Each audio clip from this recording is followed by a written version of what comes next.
Bueno, ¿y ahora quién es? Sí. Mira, es que ahora voy a empezar la intervención.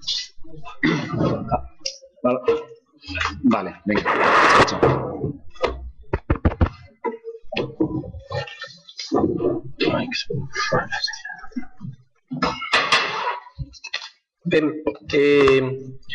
Benvidos de novo a todos ás Xornadas Arte Contemporánea en Galiza 2012, o estado da cuestión. Esta é a terceira sesión adicada ás institucións. Tamén quero comezar dando as gracias a todos os convidados pola súa presencia. En primeiro lugar, quero dicir que me sinto un pouco extraño pola miña presencia nesta mesa, porque, por unha banda, formo parte, como sabedes, dun proxecto chamado Canais Alternativos de Creación, onde buscamos canais non institucionais que dinamicen o entramado atlántico peninsular, pero, ao mesmo tempo, estou aquí sentado nunha mesa de institucións e, como profesor e codirector do Máster de Museoloxía, Arte e Crítica Contemporáneas da USC, e membro do Consello da Cultura, pertenzo ás institucións e teño relación profesional e de usuario con 3 das aquí representadas. Sen dúbida, ter estas institucións é bo. É bo porque, como recordaba outro día o profesor Miguel Anxo Rodríguez, fai anos non había onde ir. Hai 2 décadas a infraestructura artística en Galicia era feble, logo, no 1993 abre o CEGAC, no 2002 abre o Marco de Vigo, no 2003 a Fundación Luis Seoane. Pódese falar entón da emerxencia das institucións de arte contemporánea de novo cuño como algo bo.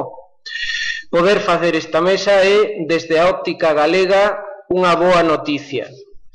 Dito isto, cabe sempre preguntarse cal é o papel desas institucións e o noso papel aquí. Do papel delas falarán os convidados, mentres o noso papel está claro. Como membro do Consello da Cultura Galega, como investigadores, como docentes, a crítica é a nosa vocación e a nosa tarefa. Pero non criticar por criticar, senón criticar para mellorar. A relación directa entre estes temas e as institucións vese xa na terceira acepción da entrada institución do dicionario da Real Academia Española, porque o da Academia Galega que teño, o de 1997, non fala disto. Di que unha institución é un organismo que desempeña unha función de interés público especialmente benéfico ou docente. Aténdase ben, organismo con función de interés docente. A pregunta que xorde ao respecto é esta. Posto que unha institución pública desempeña unha función docente, que clase de docencia está a xordir das institucións culturais e museísticas galegas? En xeral, diversa, sempre moi diversa, como entidades institucionalizadas, hipercodificadas ou protocolizadas, ás veces non moi boa, pero como forzas dinámicas e institucionalizantes, ás veces do millor. Para enfrontarse con todo isto e a todas as cuestións que xurdan, temos connosco hoxe aos máis importantes representantes das institucións da arte contemporánea en Galicia e a un dos directivos do entramado da Consellería de Cultura da Xunta de Galicia. A folla de ruta, se vos parece, será a seguinte. Falarán os presentes por orden alfabética e falarán somente 20 minutos cada un. Entón, primeiro, Juan Carlos Fernández Fasero, despois Silvia Longueira, a continuación Iñaki Martínez e, por último, Miguel Bonjafe. Logo será o turno de preguntas e respostas. Comezará falando, entón, Juan Carlos Fernández Fasero, que é, polo que podo ver, un home total, Un home que se licenciou en física na especialidade de electrónica, que logo se fixo músico profesional, autor de varios discos, foi tamén produtor de máis de 60 traballos discográficos, pero hoxe está aquí porque despois de ser concelleiro polo PP en Arnoia dende 2009 é director de Agadic, Axencia Galega das Industrias Culturais da Consellería de Cultura da Xunta de Galicia. Agora comezará o seu relatorio, pero eu xa teño unha pregunta que penso todos os membros desta mesa teñen tamén na cabeza. A podo pasar por escrito. Que o relator pode respostar agora ou máis tarde. O Agadic ten por obxecto o impulso e consolidación do tecido empresarial no sector cultural galego. E a miña pregunta é: xoga ou pode xogar o Agadic un papel no que se refire á búsqueda da futura financiación, futura e necesaria financiación para as institucións culturais públicas como as representadas nesta mesa? E por outra banda, fai xa anos que Hans Hacke mostrou cunha obra súa en Nova York como a entrada do capital privado na financiación das institucións artísticas mermaba a independencia destas, sobre todo no ámbito sempre crítico e rebelde da arte contemporánea. Non pode supor a entrada desa financiación un problema para a liberdade de exposición? Isto logo podes contestar cando queras. Gracias, Juan Carlos. Bueno, moitas gracias. A ver, eso de home total non está nada mal. Ojalá fora así. Home, a realidade é que eu creo que ao longo da miña vida sempre fui un tipo moi inquedo, ¿no? Sempre me gustou probar un pouco de todo, e do único que non probei realmente foi nin da pintura nin da escultura. Creo que de todo o demais probei un pouco de todo, o sea, teatro, fotografía, vídeo, música, sempre desde un punto de vista tremendamente pasional, é dicir, por pasión, ¿no? Por máis pasións que de repente cesan e se convirtense en outras cousas e deixas o mellor de ter interés.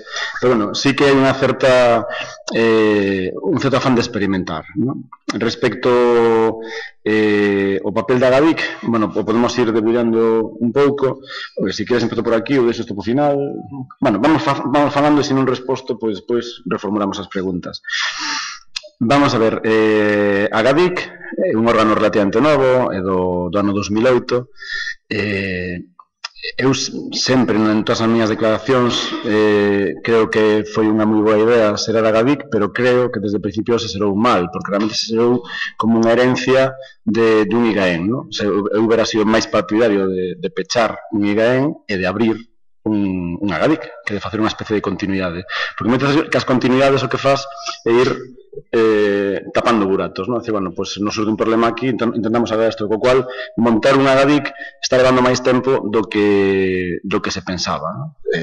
Quizás hubiera sido máis fácil extinguir unha institución, xerar unha nova partindo de cero e despois a esta nova darlle competencias de distintas áreas que facelo ao revés, porque sempre tes como esa recurrencia á herdanza, ¿no? Entonces, parece que Agadic sigue sendo a axencia que se dedica ao teatro, á música, e non se dedica a nada máis que eso, ¿no? Cando non é exactamente así. Pero claro, incorporar novas competencias implica incorporar novos fondos. E os novos fondos neste momento pois non son tan fáciles de atopar, sino en todo o contrario. Por outro lado, creo que este tipo de reunións, este tipo de charlas están moi ben. E me gustaría que se hubiesen feito non agora, senón fai 10 anos, ¿no? Por unha razón. Porque ahora recurrir a palabra crisis é como moi fácil. Entón, tú recurres a crisis e todo lo arreglas con la crisis. Pero realmente creo que as situacións de moitas industrias culturais, a situación de moitas actividades culturais, a situación de moitas actividades artísticas, creativas, se terían que haber empezado a enfocar de outro xeito fai tempo, ¿no? E no caso do arte en xeral, bueno, da cultura en xeral, do arte en particular, é relativamente claro, no sentido de que a nosa propia cultura histórica, quero dicir, nos fai percibir determinados elementos culturais de un xeito, non? Está claro que os grandes inversores en arte ao longo dun período enorme de historia neste país, pois posiblemente foi, bueno, en arte, digamos, outro tipo de disciplinas, foi a Iglesia, que dicir, como un elemento, ahora se fala moito de mecenazgo, pois que grandes mecenas, non? Los reyes e sobre todo a Iglesia. E agora parece que esa palabra mecenazgo se lle quere dar un concepto como algo novo cando realmente leva existindo toda a vida. Que pasa? Que agora eu teño aquí anotado 4 palabras, bueno, 5. Unha sería mecenazgo, outra sería 1% cultural, outra sería IVA, outra sería mobilidade e outra sería conciencia cidadana. E eu creo que un pouco a clave de todas as facetas que se poden desenrolar no mundo da cultura, pero, repito, do arte en particular, pasan moito por estas palabras, non? Pola mala aplicación das palabras en algún caso e pola capacidade que podemos ter, precisamente, aproveitando a crisis, para darlle unha reforma a todo este tema, non? Entonces, no caso do mecenazgo, eu o penso relativamente complicado, sinceramente, porque o mecenazgo, que oferta, e falo, fijadevos que o Partido Popular que está impulsando o tema do mecenazgo, e eu sou un gran defensor do mecenazgo, pero creo que é un elemento complicado por unha razón, é dicir, que porcentaxe de desconto do que sea lle tens que facer unha empresa para que xa non sea mecenazgo, porque unha inversión cultural por parte dunha empresa ao final ten prácticamente unha deducción do 25%, é dicir, o que tú invirtes, ¿no? É unha inversión no teu exercicio fiscal ou que sea, pois ao final podes amortizar ese 25% ou descontar ese 25%. Logo, como mínimo, a oferta terá que ser maior dun 25%, ¿no? Eso por un lado. Por outro lado, temos o problema dos IVAs. Non sei se os IVAs culturais, en algún caso, terán solución algún día, pero o incremento do IVA o que fai é perjudicar enormemente, sobre todo, determinados produtos culturais, ¿no? No caso do libro tamén, porque se incrementou ainda que en menor medida, pero no caso da música ou no caso do audiovisual, é claro que canto máis subas o IVA, máis complicado, as administracións públicas pagan, da igual que sea con IVA que sin IVA, pagan. Entón, un incremento dun 3% no IVA implica que a administración pública ten un 3% menos de cartos para invertir. Basicamente, eso sería o tratamento. No caso do 1% cultural, eu creo que non foi unha mala idea. Non foi unha mala idea. Creo que se gastou de unha forma perversa. Bueno, no caso de Galicia, ahora se destina prácticamente todo o Camiño de Santiago, o cal non hai unha inversión estritamente en arte, senón en conservación ou en restauración e, sobre todo, no tema dos camiños. Pero, bueno, o 1% cultural non é unha mala ferramenta. O problema da mobilidade sí que o considero moi grande. É dicir, claro, desplazamento polo que é Galicia en xeral, bueno, sí, non é un gran problema, pero cando, me imagino, bueno, o sei polo contacto, en certo modo, co tema das galerías, non? Cando unha galería se plantea facer un desplazamento, o coste de desplazar obra é tremendamente importante, co cual aí encontramos un problema sustancial. E despois, por outro lado, a concienciación cidadana, non? Repito, esa herdenza dos mecenas anteriores aos anos 80, o que fai é que non exista unha gran conciencia cidadana a hora de invertir, non? De considerar o arte como unha inversión. Sí que é verdade que hai unha parte da población que invirte en arte, pero tremendamente minoritaria. Non ocorre así en outros países, non? E sobre todo porque en outros países hai máis tradición coleccionista por parte de fillos que viron como os seus pais invertían en arte e agora empezan a invertir en fotografía ou empezan a invertir non sei se por mezcla de paixón ou por mezcla de inversión, non? Pero en todo caso compran. E en España non se aprecia ese movimento. Entón, en certo modo, se está facendo responsable as institucións públicas de que sean elas as que fagan a inversión. E bueno, temos aquí 2 casos, casi 3, ¿no? No caso da fundación, pero de institucións que, en certo modo, son as responsables de comprar, ¿no? de comprar arte. Galicia, a partir dos anos 80, empezou bueno, me refiro á Xunta de Galicia, a partir dos anos 80 empezou unha compra de arte, que despois foi derivando hacia hacia Arco, a través do CEGAC, non? CEGAC despois contará, supoño que o que lle corresponda. Hubo unha experiencia aquí fai pouco co tema de Espacio Atlántico, que non chegou a cuajar, a convertirse nesa idea de feira que se plantexaba como feira atlántica. E despois, lóxicamente, a crisis obliga a que a inversión pois caiga bastante, non? Bueno, a Gadic non entra neso, quero dicir, a Gadic, isto é unha reflexión a nivel personal, o sea, a Gadic nin compra, nin en principio vai comprar.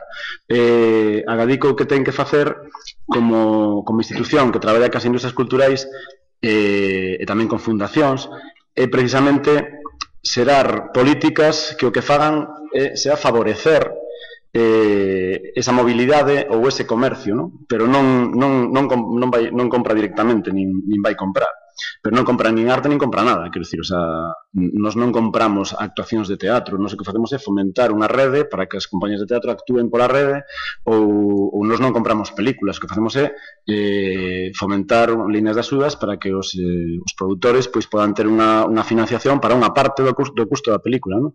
Pois no caso da arte sería algo parecido, é dicir, hai unhas axudas que, por certo, salen mañán, para distribución exterior, que o que fai é precisamente axudar con unha cuantía máis ou menos importante a que un galeguista pois, poda estar presente en determinadas feiras, non? Bueno, como se chegou a eso? Pois se foi chegando renqueantemente. De feito, o sea, o primeiro que se fixo no ano 2009, bueno, me refiro co actual goberno, foi un acordo directamente cas propias galerías sin pasar por o sistema de axudas, non?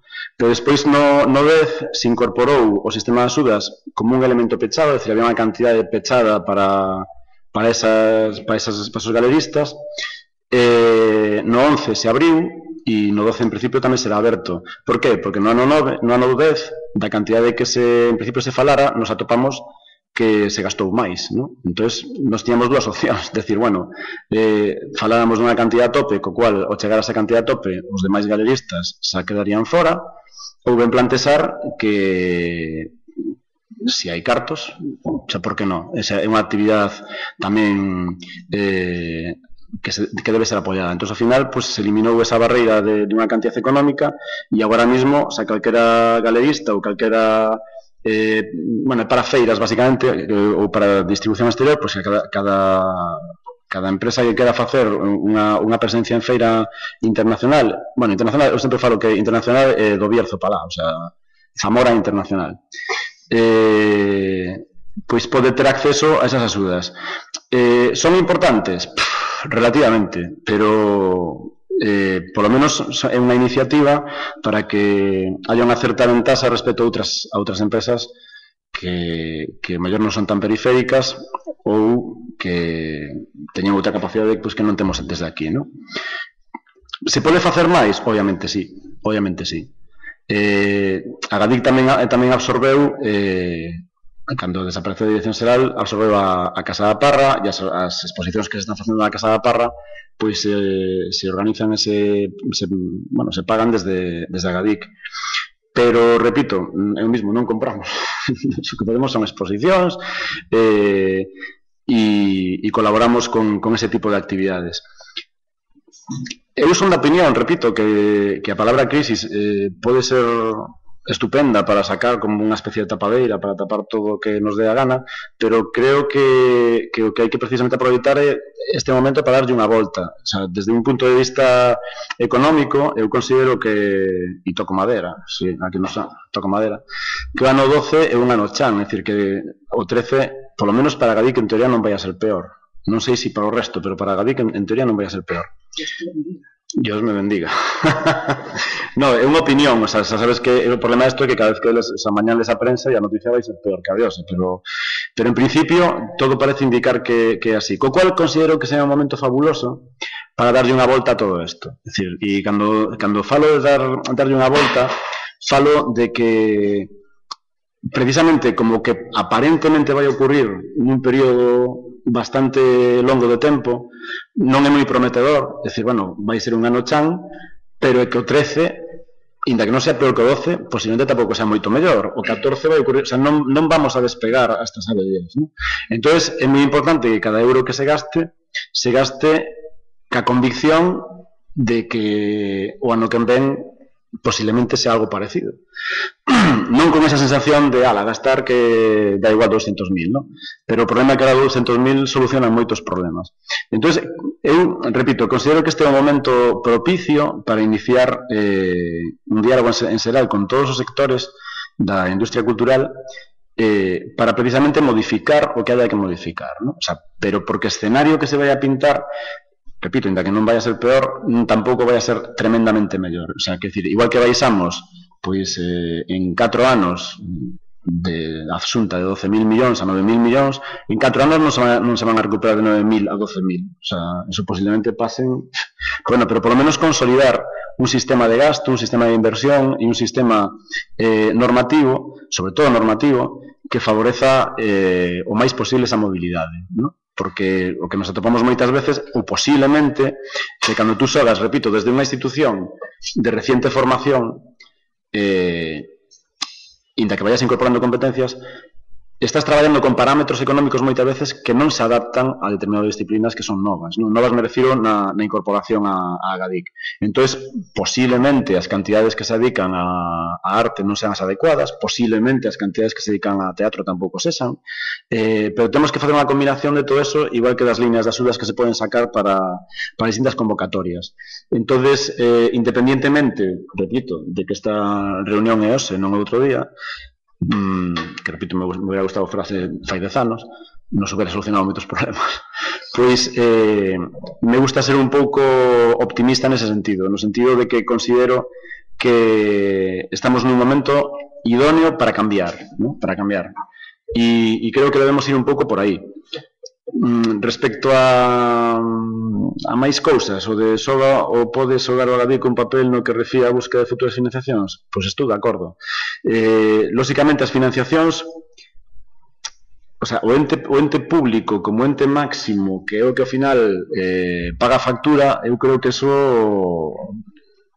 inevitablemente pasou a historia. Que ese concepto mecenazgo poda ser non estritamente por unha deducción fiscal, tamén é posible, e que a GADIC poda formar parte desas negociacións para que determinado tipo de patrocinadores se podan sumar a proxectos, debería ser así.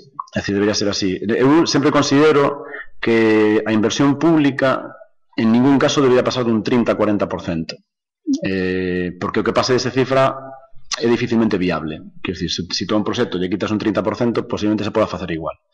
Pero se tú a un proxecto lle quitas un 70%, é moi raro que se faga, ¿no?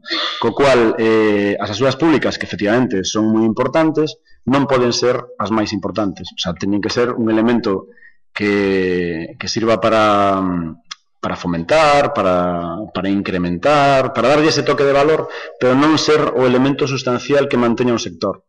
Porque depois o que ocurre é o que está en certo modo ocurrindo, ¿no? E repito, e volvo a sacar a palabra crisis, parece que a palabra crisis arregla todo, pero non é así. É dicir, isto penso ahora ou pensaba fai 10 anos, ¿no? E creo que debemos traballar precisamente cara a eso. É dicir, nos, por exemplo, ahora o estamos facendo en algunhas novas liñas de axudas. Por exemplo, onte se publicou unha de festivales que non ten nada que ver co voso tema, pero ao fin e ao cabo tamén é unha parte da cultura. E aí xa fixamos unha serie de características, ¿no?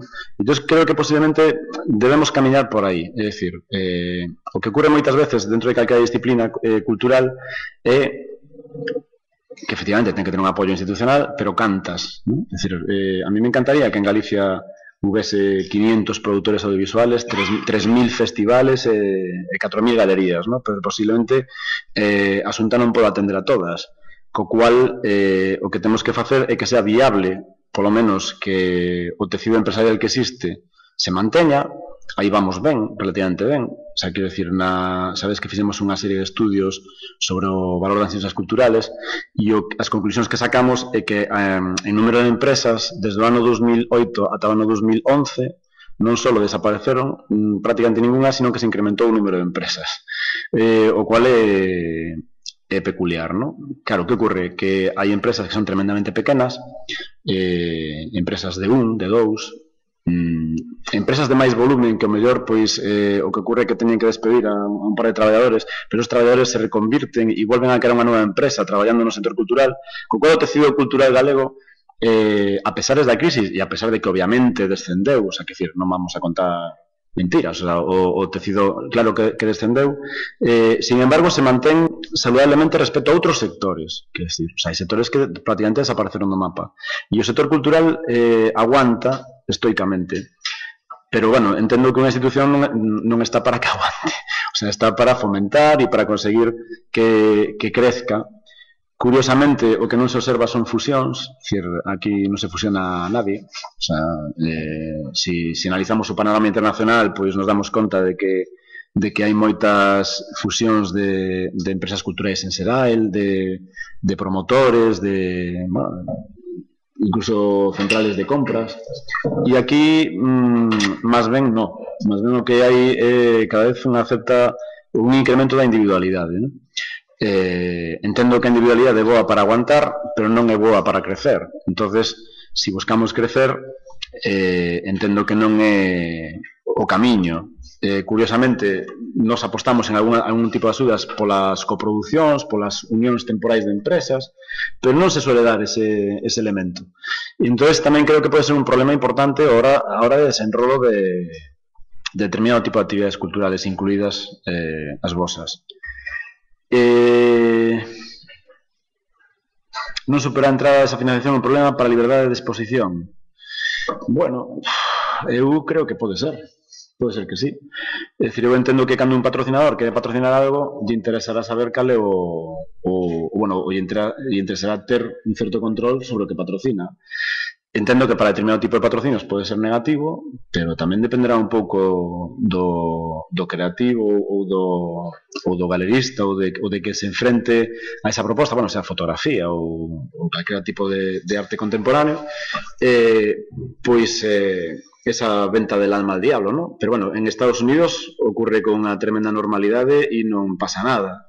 Eu creo que é unha cuestión tamén simbólica entre creador, productor, por decirlo así, e mecenas ou patrocinador, ¿no?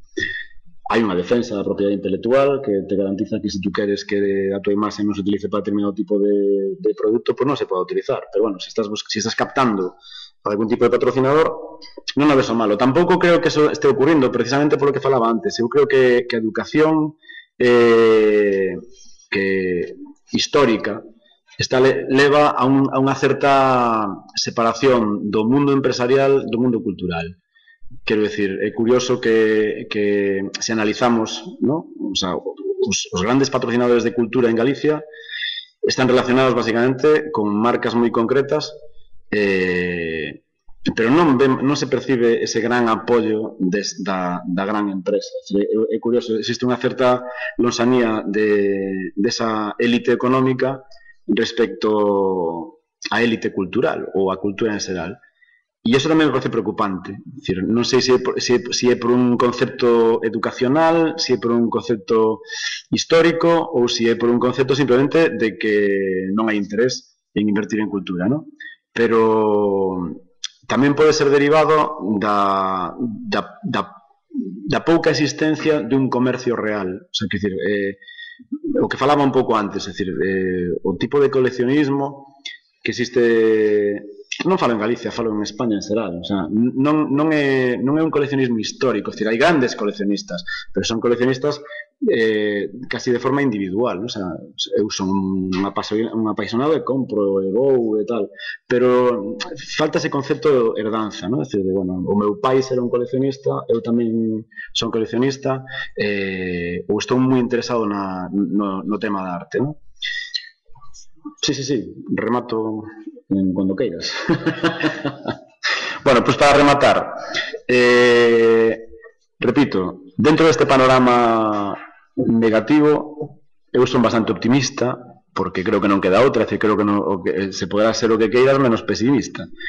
e penso que é un momento idóneo para sentarnos e pensar en clave de futuro, pero pensando nun cambio. É dicir, hai unha situación que non se vai volver a repetir polo menos en anos, co cual non podemos estar pensando no que ocurría fai 7, 8, 10 anos, porque polo menos en 7, 8, 10 anos non vai volver a ocurrir. Entón, eu creo que faría un planteamento de depuración económica, ¿no? Es decir, de saber cómo se vaya a gastar cada euro y si dentro de X tiempo sigue existindo euro. Pero ser bastante máis pragmático quizás. E nada máis. Gracias, Juan Carlos. Qué miedito da la palabra depuración en este contexto. Vamos seguir e logo, se queredes, facedes preguntas, porque eu penso que aquí surdiron moitas cuestións. A continuación ten a palabra Silvia Longueira. Silvia Longueira teñe unha biografía fascinante, como podedes ver no seu currículum. Naceu en Brasil, na urbe de Niemeyer, e logo fixo estudos de arte en Suiza.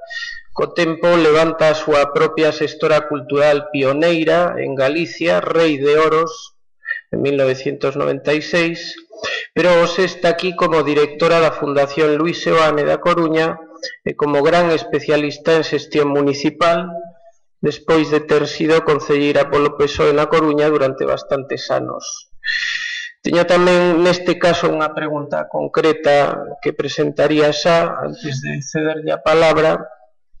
Todos sabemos cal é a situación na península ibérica completa, non vou falar delo.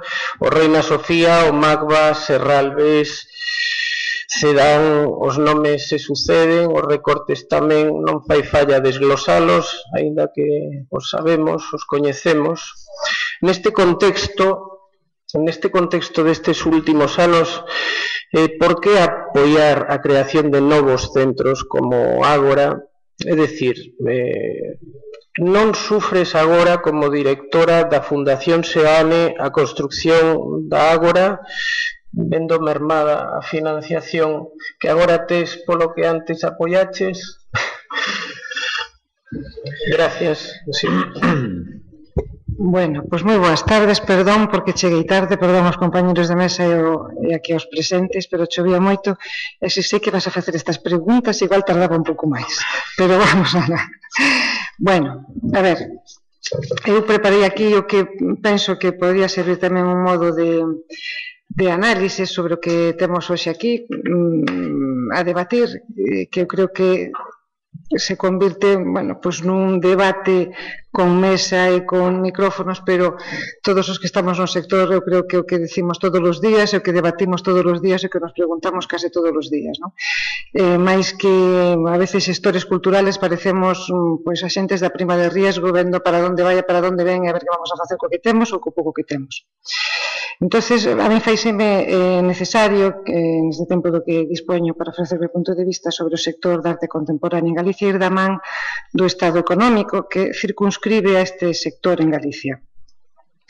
No que respecta ás fundacións adicadas ao sector cultural en Galicia, xa se deixou bastante explícito fai aproximadamente un ano nesta mesma institución que se producían os desequilibrios que, como exporei máis adiante, teñen bastante de interferencia.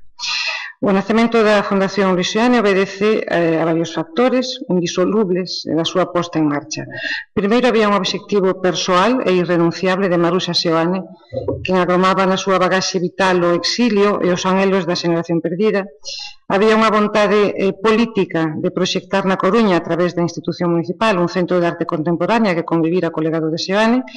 E tamén queríase rematar un ciclo que comenzara a mediados dos 80, onde as necesidades e as vontades, sobre todo as vontades, máis que as necesidades moitas veces, das cidades víanse colmadas coa construcción de continentes de arte contemporánea que moitas veces carente de planificación e dunha proposta complementaria clara cos equipamentos de áreas de influencia desenvolvidas. É dicir, que, bueno, que cada un quería ser igual de bonito que o de al lado, a veces sin pensar moi ben que igual poderíamos ser moito máis bonitos se fóramos da man. pero tamén penso que eso non tivo que ser unha ferida para o sector. Así pois, a Fundación Seoane viña a recoller esa vontade case de xeito casual nun exemplo que eu entendo, neste caso, como modélico. Ten un edificio singular, ten unha colección artística e documental e ten unha dimensión pequena, pero funcional.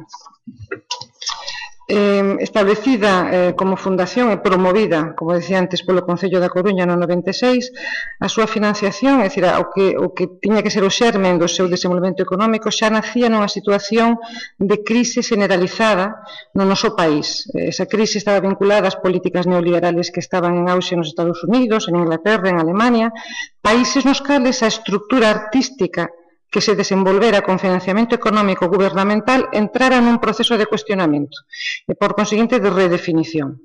Esa redefinición que se producía a finais dos anos 90 na cultura occidental, mentras en España aínda non termináramos o mapa de infraestructuras culturais e nin comenzábamos co mapa de contidos, provocaba de algún xeito, digo, na cultura occidental europea, botarlle unha pensada a toda unha corriente de acción artística que atopaba nesas estructuras un espacio alternativo ao mercado e un contexto axeitado para reflexionar sobre o contexto cultural e social da arte.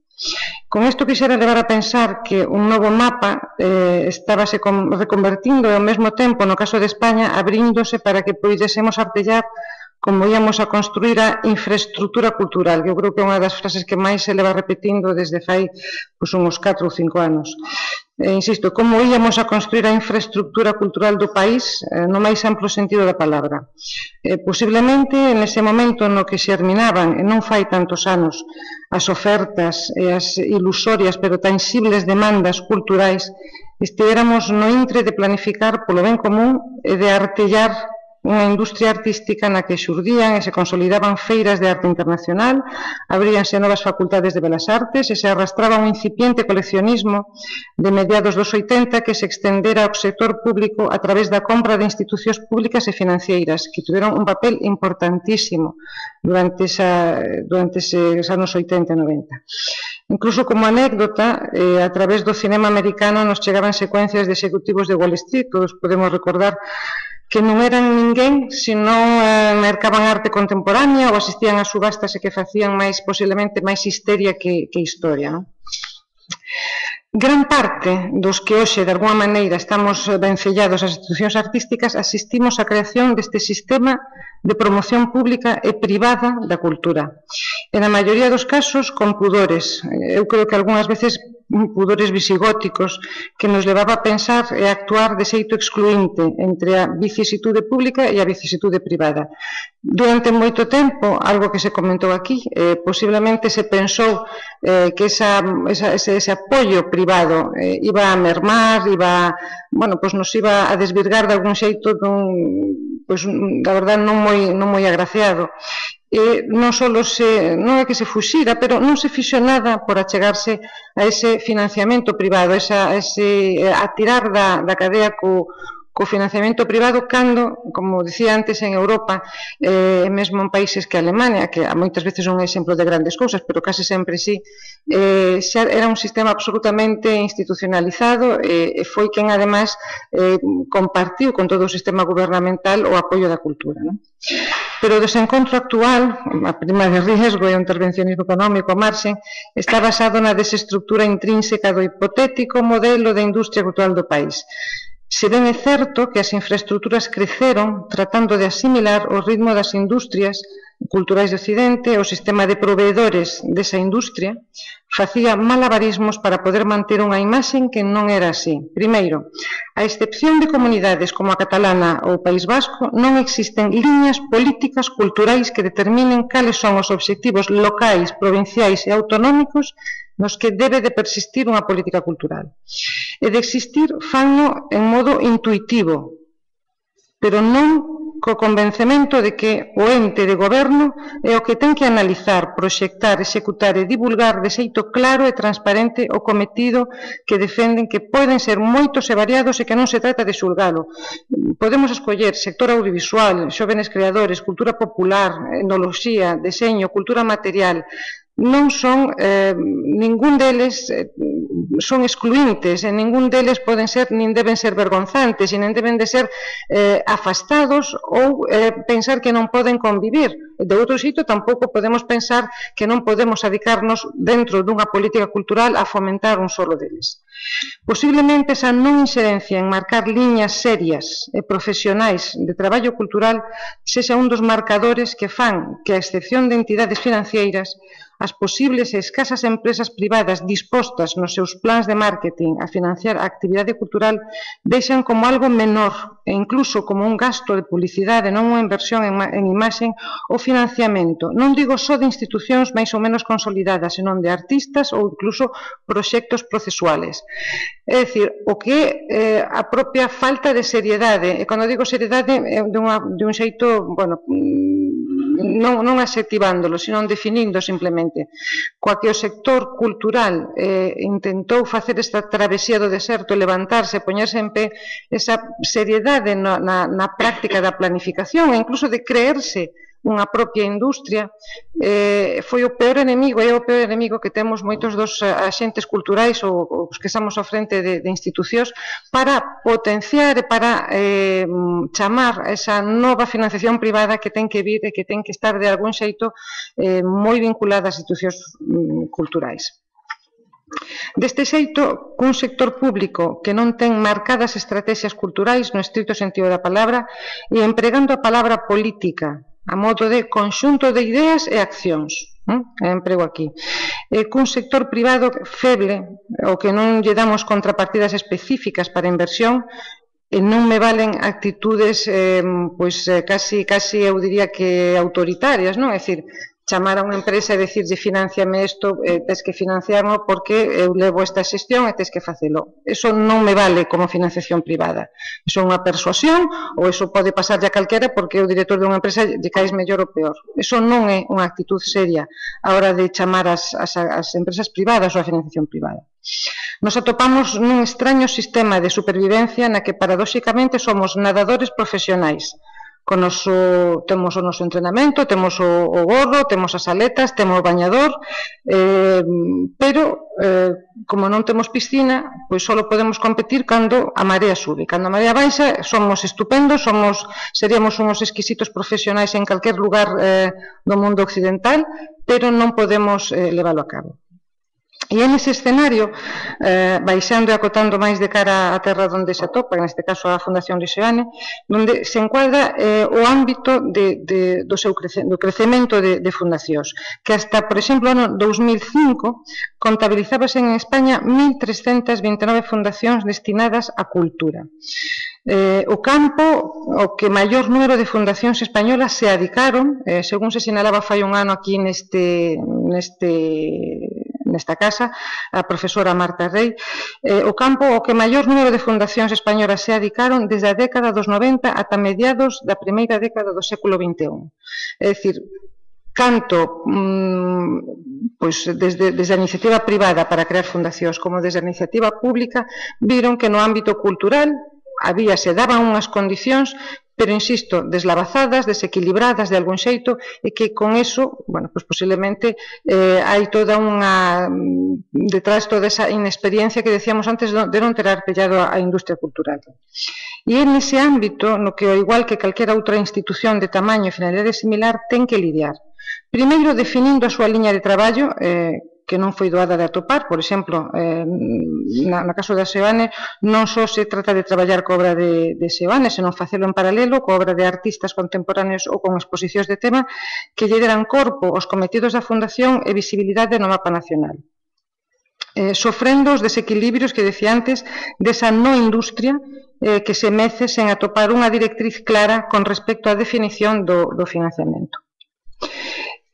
Dadas estas circunstancias, é dicir, cualquera, e a Fundación Seoane neste sentido ten xa, pois como se dixéramos, un corpus bastante definido, ten unha colección, ten unha colección artística, ten unha colección documental, é dicir, ten un cometido moi concreto, non invertimos en compra de arte a non ser que señan documentos ou obras de Seoane que saian a subastas ou que en algún momento podamos facerlle frente e comprala, non ten, en este sentido, moitas dos problemas que van a ter moitas outras fundacións culturais que existen en Galicia. Por ese lado ten un traballo feito moi potente, e a mesma figura de Luis Seoane ampara non só o que se fai a través da súa obra, senón todo o que se fai ao redor da mesma. Pero non sei eu como andaremos, e eu non son tan amiga a veces de, creo que se poden ter sinerxias, agruparse en rede, facer traballo en rede, pero a individualidade é unha marca da cultura, mostrar o individualismo no sentido de exquisitez, no sentido de único, é tamén o que nos fai máis grandes e o que tamén nos fai diferentes. Entonces, toda esa batallón de fundacións culturais que teñen a necesidade de pervivir individualmente, deben de facelo, terían que arranxar outro tipo de manexo e de logística, pero son en definitivo que tamén nos enriquece. Posiblemente eu non teño botadas as contas, pero se as calculamos cas fundacións que pode haber en Cataluña, nos ganan, vamos, de largo, funcionan, perviven, e agora evidentemente terán os mesmos problemas que temos nós. De cara ao futuro, habría que replantexar como debemos de estruturar a nosa función en ese no lugar, porque é o que temos. É dicir, isto é como a burbuxa inmobiliaria. Fixéronse edificios, fixéronse casas, pois aquí fixéronse institucións, había, e non se fixeron por facer, é dicir, facíanse con un fundamento, pero agora pois temos que facer as carreteiras e facer os viarios. Pois decía que de cara a replantexar como debemos de estruturar a nosa función en ese no lugar dos procesos culturais é un dos temas que ten que darse a analizar de cara ao futuro, sempre coa indefinición perenne de que pensa de nós o sector público, porque aínda que estamos promovidos, neste caso, desde a cousa pública, moitas veces fomos promovidos ou foron promovidos como o xarrón que tiñamos que poñer despois que tiveramos a casa feita, pero nunca pensando que ese xarrón tiña por sí mesmo o valor que polo menos unha cultura como na que estamos a vivir ten que darlle a industria cultural ou ao acervo cultural. Se falaba outro día do autoodio a veces da propia cultura, en sentido, pois, o mellor nacionalistas, do término, pero eu quero falar aquí do autoodio á propia cultura, é dicir, a veces os entes fomos creados porque quedábamos ben, nunha forma determinada, que estábamos moi ben aí, pero nunca se tomou verdadeiramente en serio, eu casi poderia dicir por calquera dos que poida ter unha responsabilidade na gobernanza, de que tiñamos un papel fundamental, e que tiñamos o papel, pois non sei se o sector se vai mantendo a duras penas, pero en cualquier caso, se non lle importase aún moito a cultura, xeneramos, desde logo, produto interior bruto e xeneramos empleo, non? Decía outro día na entrega dos premios María Casares de Teatro, Xesús Ron, por exemplo, o sea, nós non somos o problema, somos unha parte da solución en estes momentos. E esa solución pasa inexorablemente, con prima de risco ou sin ela, por unha definición clara da política cultural. Se que aínda existe unha referencia para levar adiante e coa aposta en dispor de ferramentas que, xerenciadas de xeito racional, farían factible o empoderamento da industria, que ven a supoñer o 4% neste país do Produto Interior Bruto e que xenera 700, no ano 2011 se xeneraban 780.000 empregos. Desde o meu punto de vista, estas ferramentas pasan por sistemas de apoio a creadores. Falábamos antes do caso de Alemania. Cando hai esa recesión, ou do caso en Europa, cando había esa recesión dos anos 90, das políticas neoliberales, si houve unha merma pois posiblemente na compra de obra de arte ou en unha posta en marcha de novos proxectos, pero non caeron nunca, non se desequilibrou todo o sistema que tiña a industria cultural de apoio e fomento á industria cultural. Eso perviviu como un sistema, igual que existe o sistema da Seguridade Social ou que pode existir o INEM neste caso, para que nos podamos entender. E todo ese sistema de apoio á cultura permaneceu e permanece invariable, é defendible e é sostible. con máis ou con menos apoios económicos según seña a circunstancia que nos toque vivir. Pois insisto, sistemas de apoio a creadores mediante, pois, isto xa se ten dito tantas veces, como residencias, becas, apoio a proxectos artísticos, porque os artistas entendo que son parte da industria cultural, igual que son os autónomos en cualquier tipo de empresa. Sistemas de apoio á divulgación dos mismos. E cando se fala disto, que se fala moitísimas veces, a mí me dá a impresión que se fala hasta gastar as palabras, pero que realmente non estamos sendo conscientes do que isto supondría se os poderamos facer desde unha política cultural, é dicir, con toda unha estrategia detrás, non? Racionalización, decía outro dos obxectivos. A mí me gustaría que as entidades culturais non nos visemos abocadas a ter que medir índices de audiencia, o estilo prime time, ese índices de calidade investigadora ou promocional. Os índices de audiencia, levar visitantes aos museos, é tan fácil como tan difícil, que dicir, un pode convertirse nun espectáculo e vai a ter moitísimos visitantes, pero eso non é o que estamos buscando, entendo eu. Racionalización do sistema pedagóxico para acceder á cultura a través de incentivos e non de cláusulas de castigo. É dicir, ese acercamento, esa dinamización pasa por unha evolución casi directa e casi a línea de flotación con todo o sistema educativo. E ademais, creo que con motivos con puntadas moi específicas. Nin faría falla siquera unha grande estrutura, nin logística, nin costaría diñeiro. É simplemente meter, posiblemente, no plantel curricular ou no deseño curricular de educación, esa visita á cultura, ese achegamento á cultura, ese fabricar a cultura desde fora do centro educativo. Estamos rodeados de continentes culturais.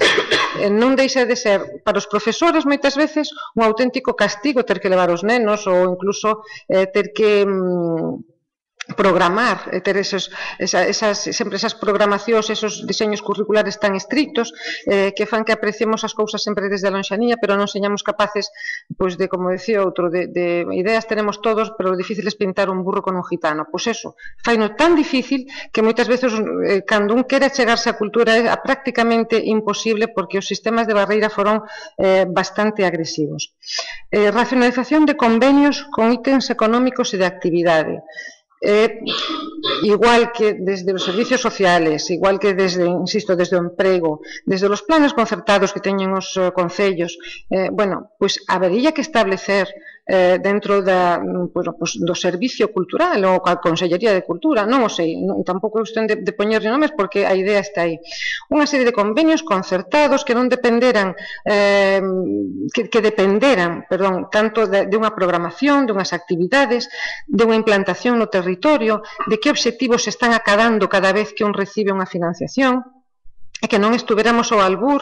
Insisto que deso tense mellorado bastante, pero bueno, falta moitísima desa seriedade que plantexaba antes, que non estuveramos ao albur de, pois non sei se este año para poder ser ou non, que é unha frase que casi sempre escoitamos cando acudimos ás institucións públicas ou privadas, pero insisto, establecer un sistema donde, sin complexos, a cultura entrase dentro desos parámetros económicos nos que temos que medirnos, eu creo que sería unha das solucións.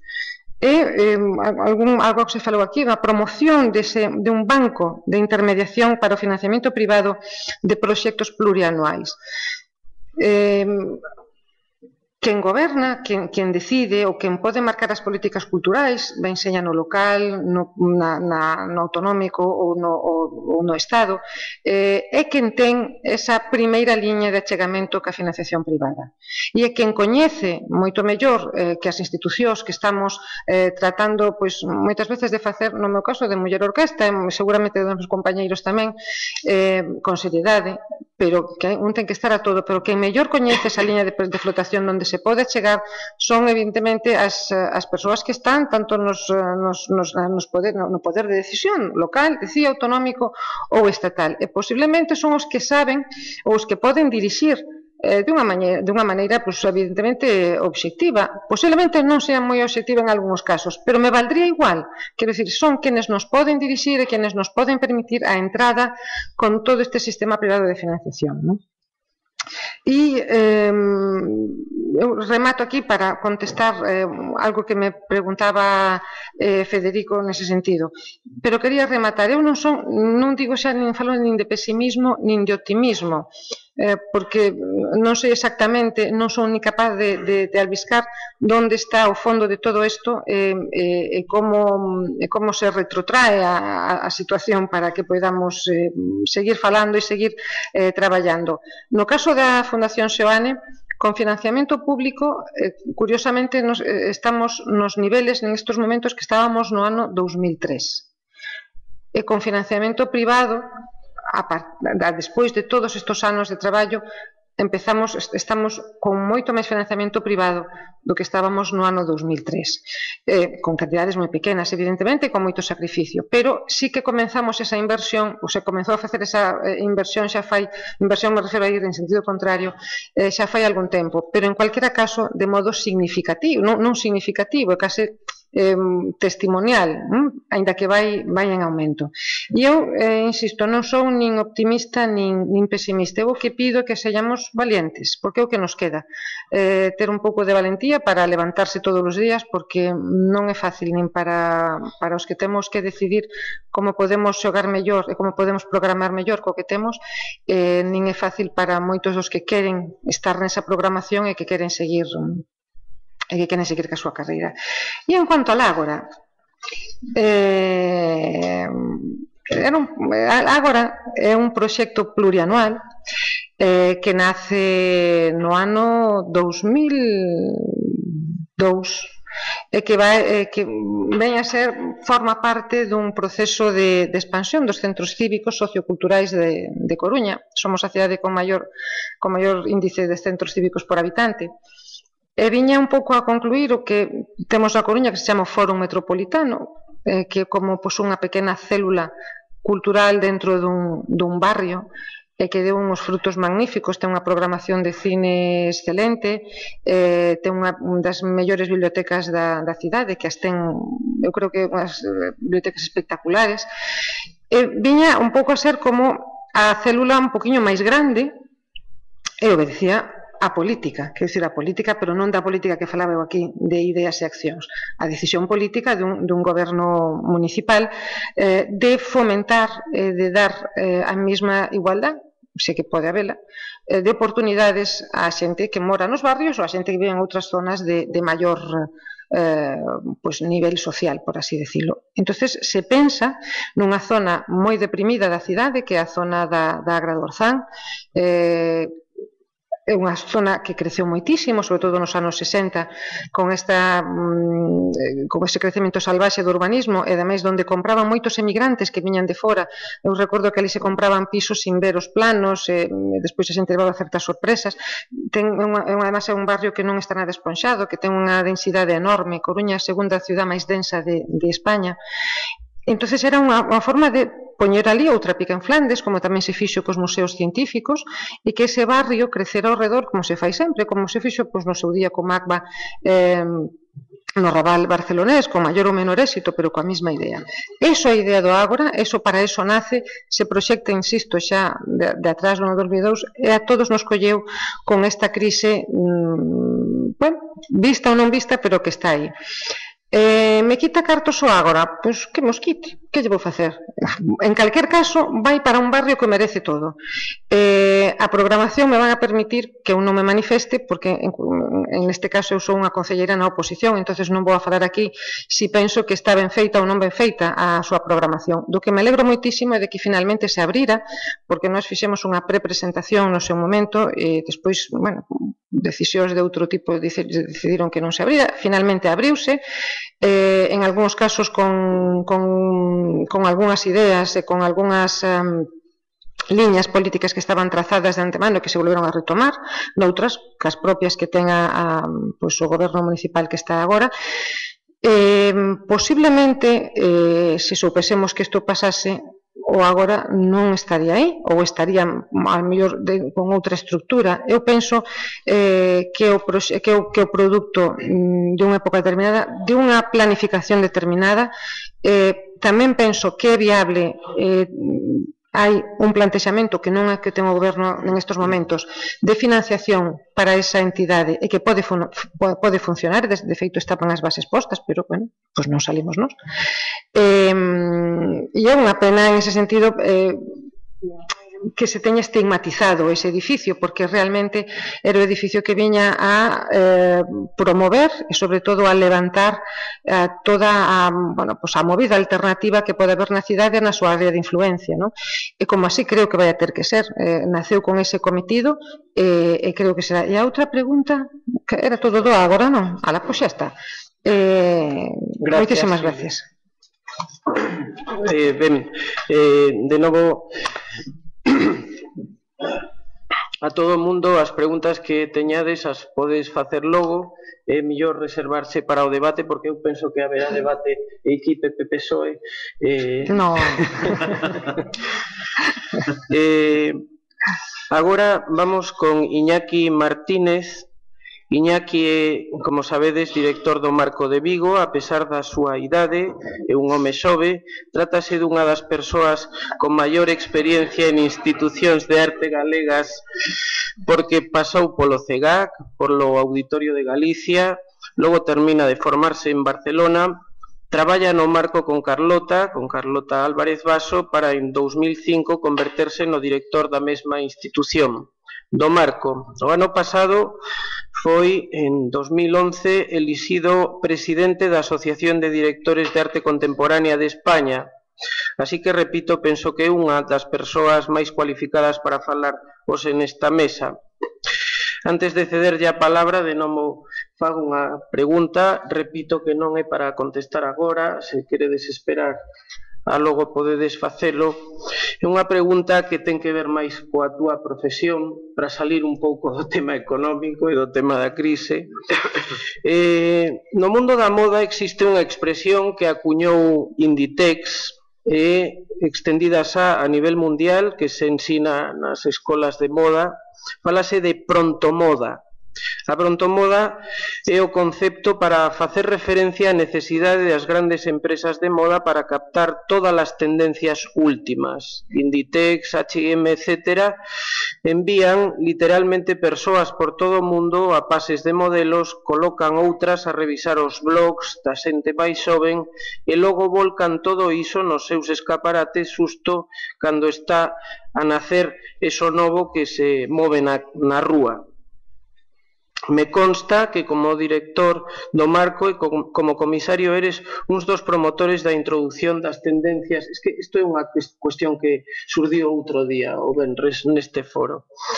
Eres uns dos promotores da introducción das tendencias máis xoves nos museos de arte contemporánea. Por exemplo, acórdome da exposición Urbanitas fai anos, con 30 xoves artistas no Marco. Mi pregunta, crees que o mundo dos museos adolece nos derradeiros anos dese síndrome de prontomoda, ou como pode compatibilizarse o énfase na novedade que é necesario para a arte contemporánea, a liña de fuga, co papel de institución que aproba tendencias pasados a un tempo? Gracias, Iñaki. Pois nada, así casi vamos a deixar a pregunta para despois. E vou ter que cambiar empezar a ler o blog e deixar un pouco o Arforum e tal, porque parece que aquí estará todo. Bueno, en principio, deixándonos de bromas, quería agradecer, por suposto, ao Consello da Cultura Galega a invitación, felicitarlos pola idea de organizar estas xornadas sobre o estado de arte contemporáneo en Galicia, e quería agradecer nas persoas responsables deste ciclo, Marisa, Sebe, Natalia, José Manuel, pois moitas gracias pola invitación, como decía. E a maioría das persoas que estades hoxe aquí xa coñecedes o Marco, aínda que a verdade, bueno, pensaba que algunhas o podían coñecer mellor do que pode parecer. Por lo tanto, bueno, a hora de preparar a miña intervención, tiven en conta algúns aspectos a destacar que eu creo que poden axudar a comprender mellor a programación e a xestión que facemos no Marco como espazo cultural. Tentarei ser o máis breve posible, perdón. Gustaríame empezar como museólogo recordando que o funcionamento do Marco responde a un obxecto ou misión, unha formulación que se recolle nos estatutos da Fundación Marco. É dicir, que antes da posta en marcha do Marco existiu unha reflexión, existiu un traballo que anticipou o rol que o Marco ia xogar no futuro. Esta misión é un concepto que na museoloxía se refire ao papel que desenvolverá, como dicía, a institución no contexto na que está inmersa e que recolle estas liñas de actuación que axudarán a crear a súa identidade e que sempre hai que ter en conta, ainda que, como veremos, se poden ir modificando en base a distintos factores. O nacemento do Marco foi unha consecuencia lóxica dun contexto galego, dun contexto máis amplio, o caso español, no que se viviu a eclosión de museos e centros de arte contemporánea, o famoso efecto Guggenheim ou o efecto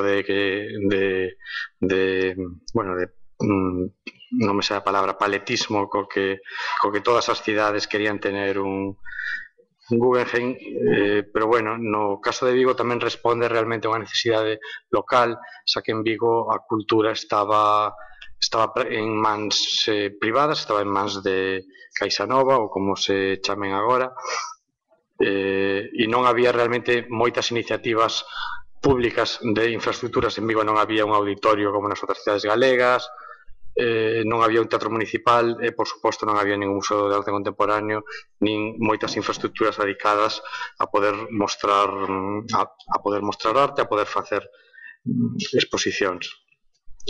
Como sabedes, o Marco ocupa o edificio rehabilitado da antiga cárcere de Vigo, da que o propietario o Concello de Vigo, que foi o principal impulsor do Marco.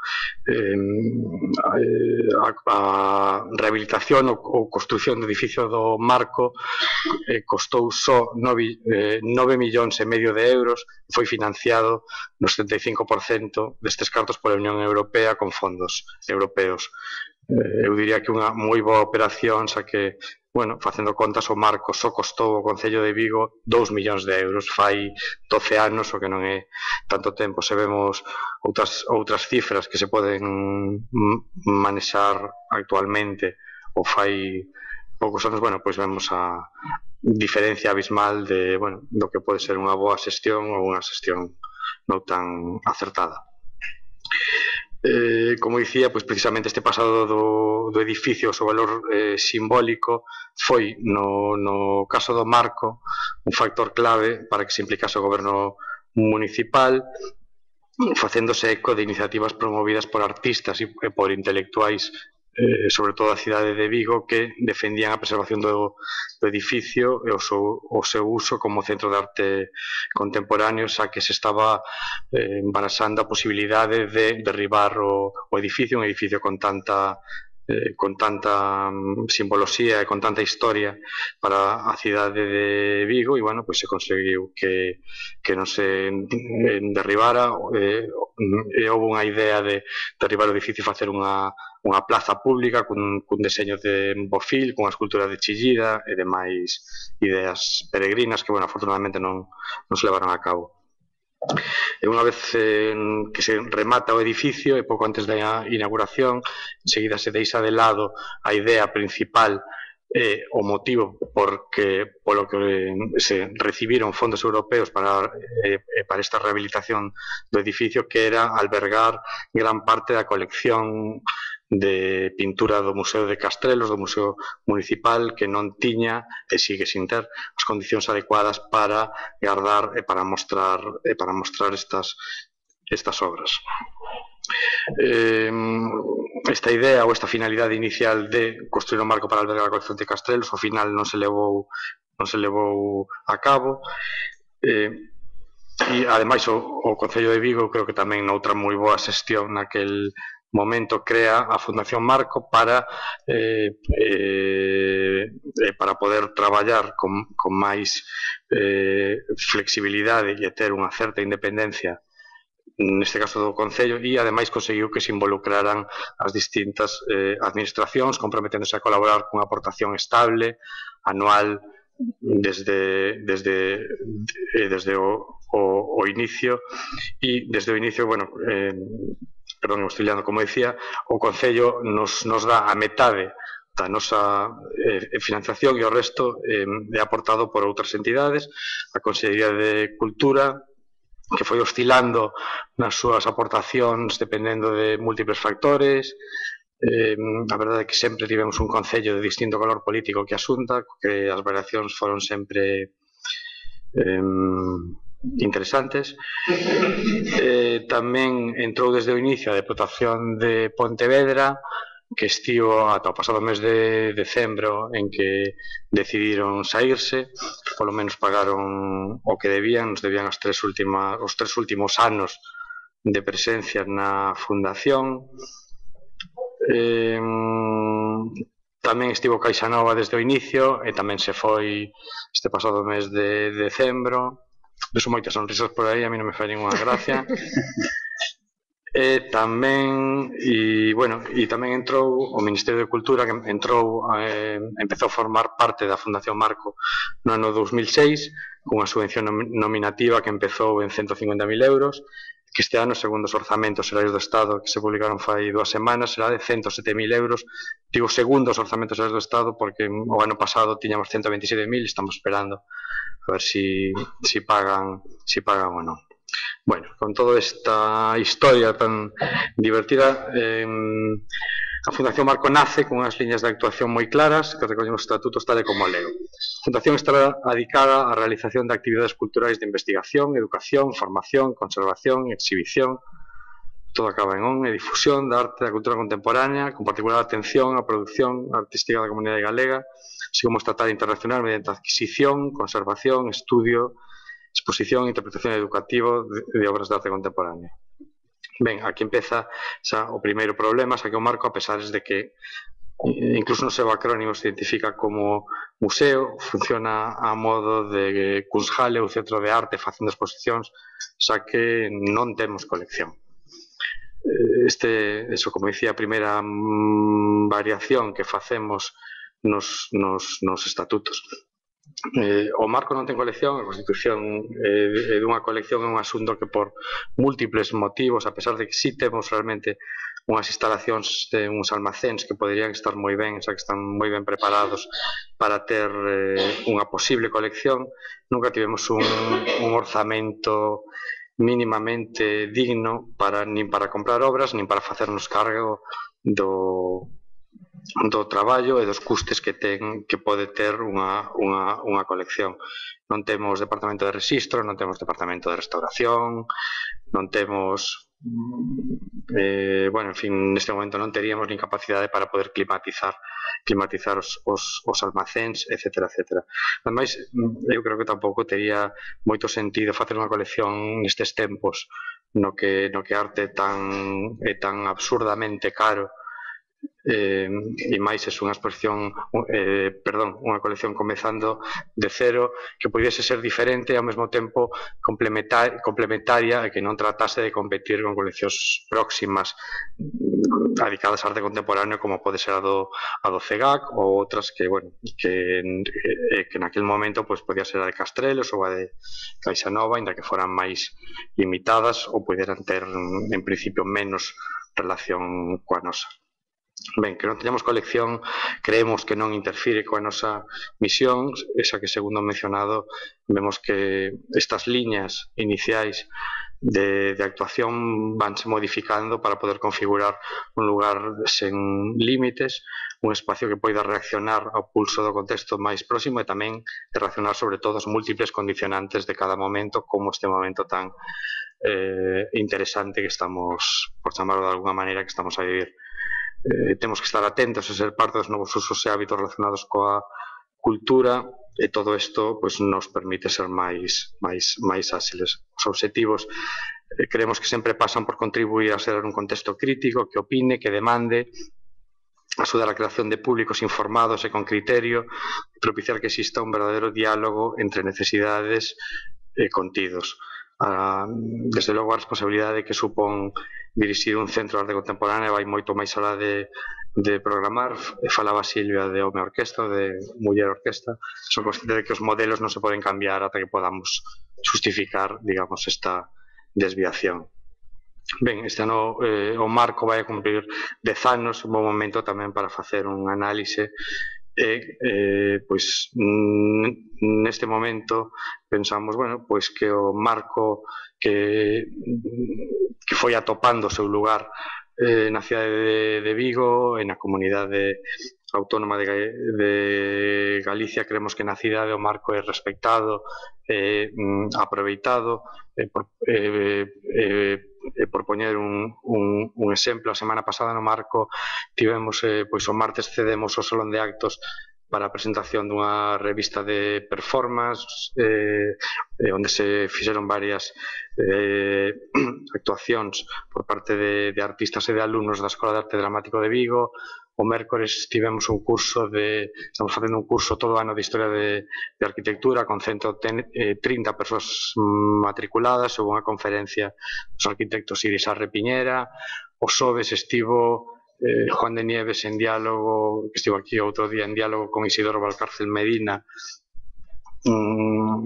unha conferencia, un diálogo tamén dentro dun curso de pago, pero que abrimos para a xente que non está pagando o curso pero que pode asistir. Bueno, digamos unha especie de fórmula mixta de poder financiar este tipo de actividades. Outra fórmula similar é que o fin de semana tivemos o Club Sinsal, unha nova iniciativa do Festival Sinsal, en que o sábado e o domingo tivemos un número importante de concertos e outras conferencias e outras actividades en distintos espacios do museo cun coste realmente moi pequeno e con un interese moi grande e con un gran número de público. Bueno, é obvio que o Marco dentro da súa misión vai modificando as súas liñas de actuación. Bueno, eu supoño que responderá, se continuamos que siga aberto, que responderá en cada período a diferentes propostas, dependendo dos diferentes momentos, da situación económica, das estrategias e, por suposto, do equipo directivo que xestione en cada momento, sen interferir en principio nesta misión que falábamos ao inicio, pero sí, bueno, reforzando as liñas de actuación que o equipo directivo faga en cada momento, ou que o padroado, que por suposto que marca estas liñas e a quen temos que dar contas marquen en cada momento. Me gustaría falar tamén un pouco de visitantes, e a verdade é que co paso do tempo e con moito traballo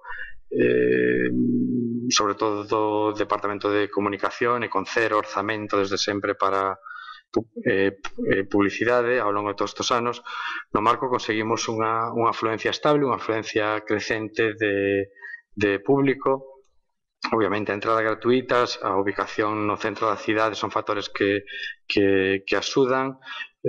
Nos realmente non, aínda que moitos políticos moitas veces están obsesionados co número de público, non é algo que nos preocupe especialmente, pero realmente pois o público sempre foi aumentando prácticamente casi ano a ano, e os visitantes, aínda que hai visitantes transversais que participan en distintas actividades, en distintas exposición, sobre todo pois os amigos do Marco, unha agrupación moi activa con máis de 300 persoas que participan activamente, como dicía, en actividades.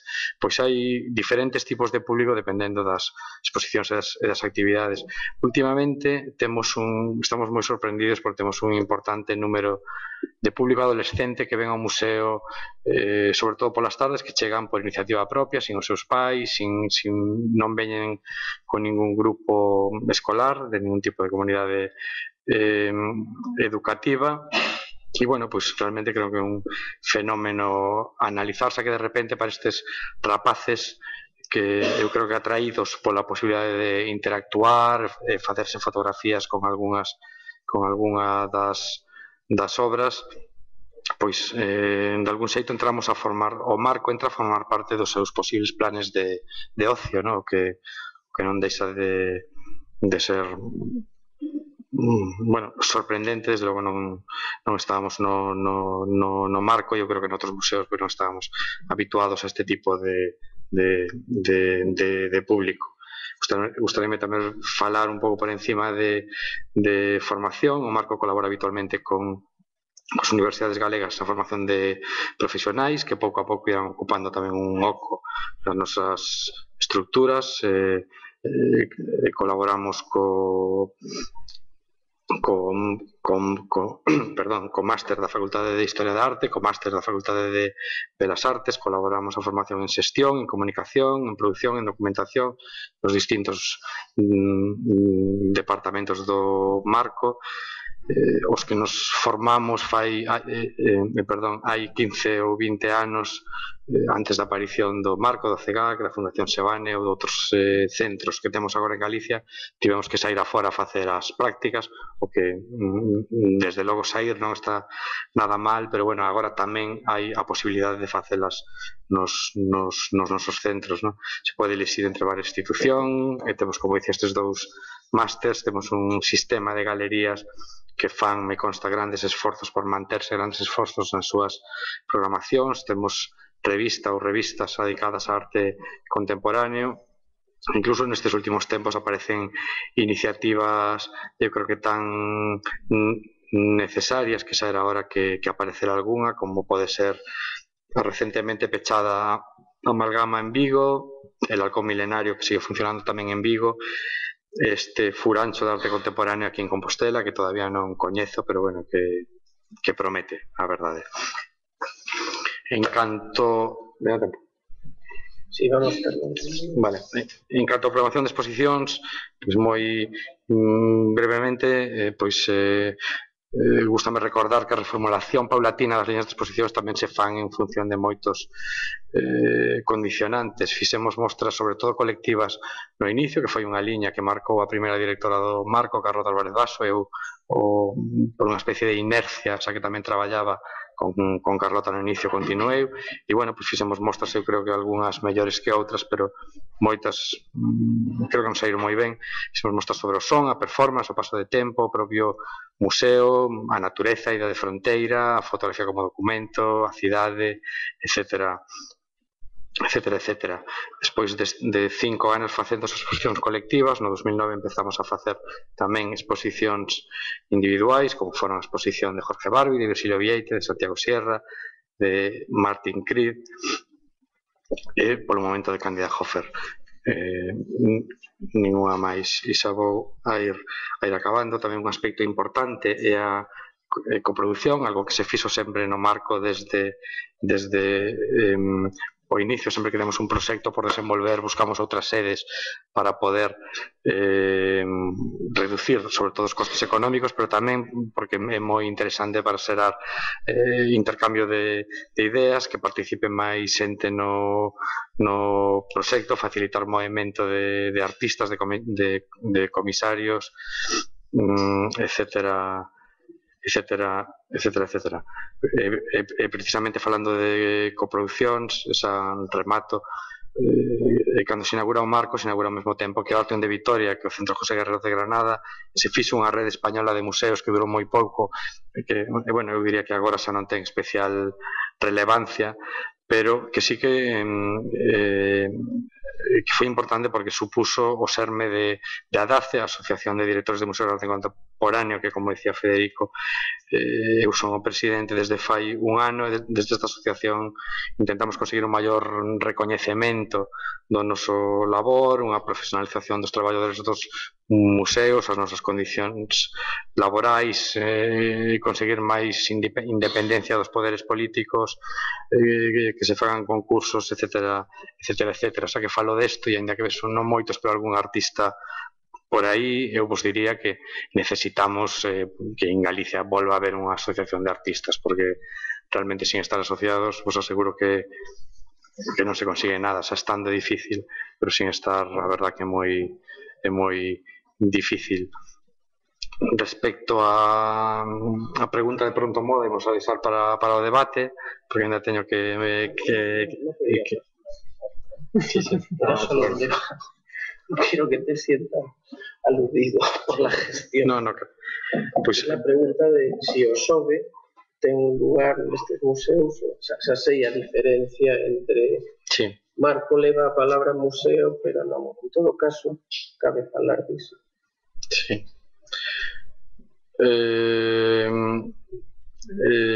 Bueno, desde logo no Marco non somos como, pois había un museo español que fai uns anos falaban que traballaban co arte do presente. No Marco non é o caso, incluso non o tomes como algo personal, pero non me gusta nada pois a referencia á moda ou parece que estamos todos fulgantes que vamos buscando as últimas tendencias e tal. Explico o comentario. Outro día falou o público sacou o debate e a xente sobe, un artista concretamente dixo que agora mesmo as institucións de arte contemporánea estaban quizáis a fagocitar as tendencias cada vez máis rapidamente. Entón, era este debate, sí. A marxe de que quizáis a comparación non sexa adecuada. Sí. No, bueno, creo que prestamos atención a artistas novos, pero sin deixar de prestar atención a artistas de outras xeracións, quizáis en determinadas épocas, como cando o Espacio Anexo funcionaba como sala de proxectos, agora estamos facendo exposicións con artistas das mesmas xeracións na primeira planta, e si que que sí que prestamos atención a artistas de 30 e pico ou así, pero bueno, eso non quita pois eso que fixéramos exposicións como a de nomes de moita máis idade como Jorge Barbie, como Candida Hofer. Agora mesmo hai obras nas salas de artistas como Gary Hill ou como outros, entón, bueno, creo que non a cosa tampouco é incompatible con outras. Xa para rematar de verdade, para enlazando un pouco co gran tema, ¿no? que facemos agora coas estructuras que temos, cos edificios, cos equipos, que espero que podamos manter nos museos e demais. Pois eu creo que habría que preguntarse moi seriamente por que temos estas grandes dificultades por chegar ao mundo de empresa. Comentaba antes Juan Carlos, ¿no? Que realmente si a GADIC ou quen sexa nos pode axudar ou nos pode facilitar a que se produzcan este tipo de encontros, porque realmente, logo, pola nosa experiencia, pola miña experiencia, é desastroso. O sea, é completamente imposible conseguir algo dunha empresa que non sexan uns reproductores de DVDs ou unhas caixas de cash, por citar un patrocinador que vai facer un concerto dentro de unhas semanas no Marco, nos vai pagar unha pasta por un día de actuación. Eu creo que tamén que ningunha das nosas institucións traballa ninguén que se adique á búsqueda de patrocinios, ¿no? E creo que era algo que era era unha nómina perfectamente justificada, incluso máis que ou mellor máis que outras, sobre todo que hai menos traballo, hai menos actividade nos centros. E hasta aquí. Gracias, Iñaki. Para rematar, temos hoxe connosco a Miguel Bonjafe, director do CEGAC, que conta xa cunha larga trayectoria profesional como comisario de exposicións e como docente en arte contemporánea. Iniciou, como sabedes, a súa actividade profesional en Serralves en 1989 e logo será responsable da área de Artes Plásticas e Arquitectura de Porto 2001, capital europea da cultura, con máis de 20 exposicións ao seu cargo. En 2002 comisariou a representación portuguesa na Bienal de Sao Paulo, pero quizáis a súa aportación de máis calado no que se refire á arte portuguesa será, quizáis polo que será recordado, é o proxecto Anamnese, que foi no seu día unha referencia aquí no Consello da Cultura Galega cando botamos a andar o proxecto Atalaya, que é un proxecto semellante, quizás máis modesto, no que se refire á arte galega. Porque o proxecto Anamnese é un extenso arquivo sobre o panorama da arte contemporánea en Portugal, que está en web e como libro tamén. En Galicia, antes de chegar a director do CEGAC en 2009, tras gañar un concurso internacional, xa foi co comisario da Bienal de Pontevedra en dúas ocasións. Antes de novo de cederlle a palabra, teño unha pequena cuestión tamén no seu caso. Como xa se dixo, penso que nos museos de arte contemporánea nunca debe empurrarse aos artistas a baixar o nivel ata onde están os cidadáns de a pé. Insisto en que o de alto e baixo é somente unha metáfora. Penso que o que debe facerse é axudar a subir os niveis do cidadán de a pé para acercarlo ao que fan os artistas. Sei, porque o coñezo, que Miguel Bonjafe é dos que pensan que as institucións deben ter esa función benéfica ou docente da que falaba ao comezo. Neste sentido, a miña eterna pregunta, Miguel, é a seguinte: non pensas que nas porcentaxes totais do CEGAC podería dedicarse máis a actividades educativas, seminarios, pedagogía, vindo de onde ves, vindo dos Serralves? Como é isto? Repito, falo somente de porcentaxes, non falo de cantidades, porque xa sei como está o panorama. Gracias. Miguel. Gracias, Federico. Gracias a todos por venir en este día muy gallego. Gracias al Consello de Cultura Galega por más una vez me invitar, agora como gallego de adopción y no como extranjero. Yo iría a hacer un recorrido un poco por lo que fue la programación del CEGAC en los últimos años, pero al final yo creo que voy a hablar con algunas de las imágenes de algunas de las cuestiones que no solo se han debatido aquí hoy, pero también algunas de las cuestiones que sé que se han debatido la semana pasada, por lo menos en la sesión que yo había estado presente. Y en ese sentido, lo primero cuando hablamos do CEGAC es efectivamente pensar o que representa esta institución en Galicia, ¿no? Porque cuando se cuestiona casi todo, cuando los modelos de actuación se cuestionan, cuando se cuestionan los papeles que instituciones públicas deben tener o no en el tejido cultural, cuando se cuestionan la construcción o no de nuevos centros, de nuevas valencias en el mundo de la cultura, deberemos también un poco cuestionar la trayectoria de los centros existentes y lo que significan para esta comunidad y para el país en general. Casi a mí me apetecía hacer aquí un papel un poco esquizofrénico, ¿no? De pasar ahora un poco de director del CEGAC y casi continuar un discurso como usuario do CEGAC y visitante do CEGAC en los últimos 20 años.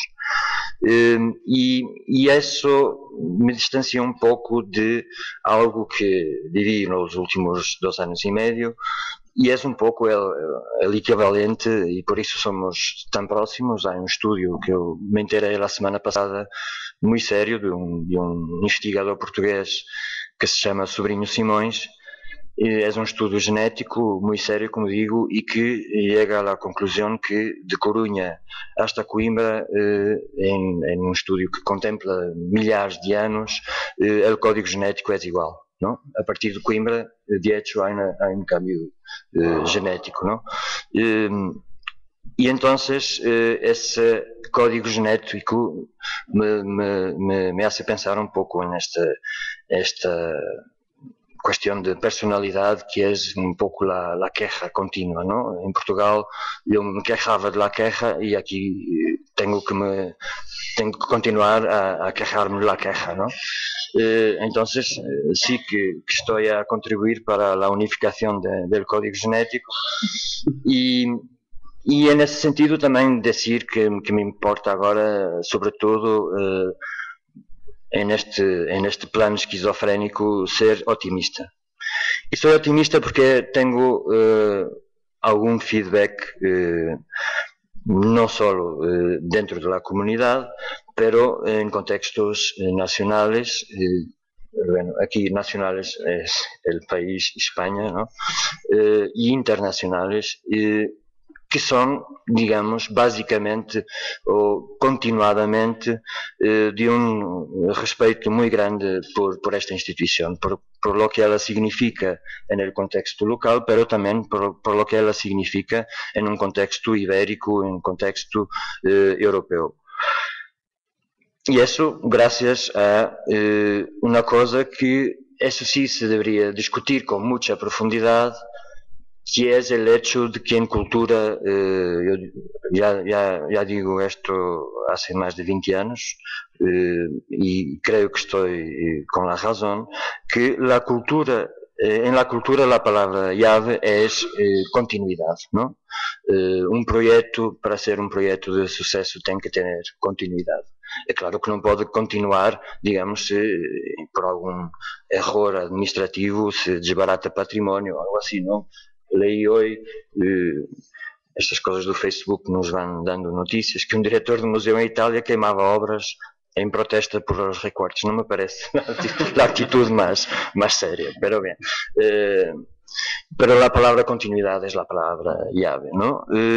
Yo me acuerdo, y esto es significativo, y no era un día de lluvia gallega, pero en 1989, a convite del Goethe Instituto do Porto, ha venido René Bloch, que eran los grandes comisarios europeos, a una conferencia donde tivemos que ir buscar os jardineros, assim, los jardineros de Serralves a ser de público para una conferencia en inglés, ¿no? Y claro que todos decían que sí, y han estado ahí 2 horas, 5 personas, por lo menos para tener 5 personas. Y Serralves hoy en día, en fin, tem números que son conocidos y que son astronómicos, ¿no? Às vezes demasiado astronómicos.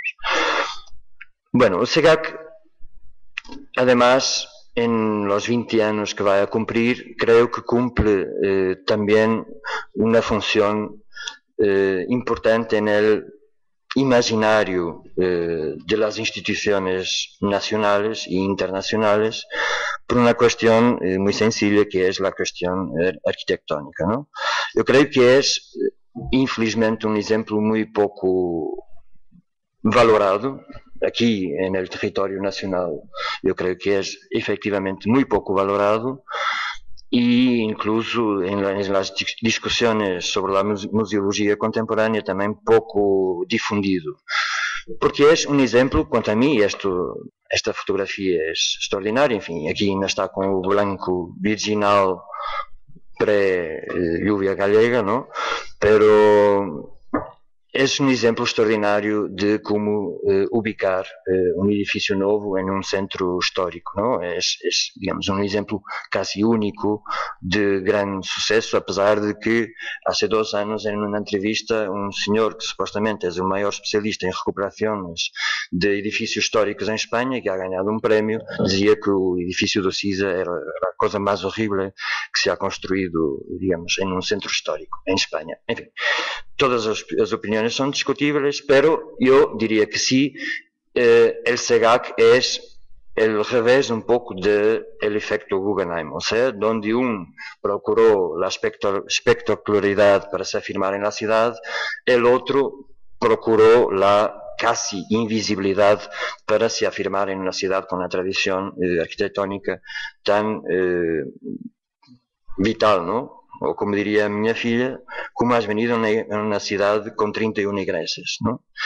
Y o sea, podemos ver esto siempre por muchos pontos de vista, pero este ponto de vista del efecto anti-Guggenheim para mí es fundamental porque define una calidad arquitectónica que está presente en el edificio, que ha sido, digamos, motivo de una enorme polémica, ya todos conocemos la polémica inicial, enfim, basicamente porque, e aqui também haveria que aprender del passado, e todavía não se ha aprendido, se continua a hacer as coisas assim, pero basicamente porque se ha encomendado um edifício sem um programa, não? E por mais engenhoso que seja o arquiteto, por mais genial, não pode ser um edifício sem um programa, não?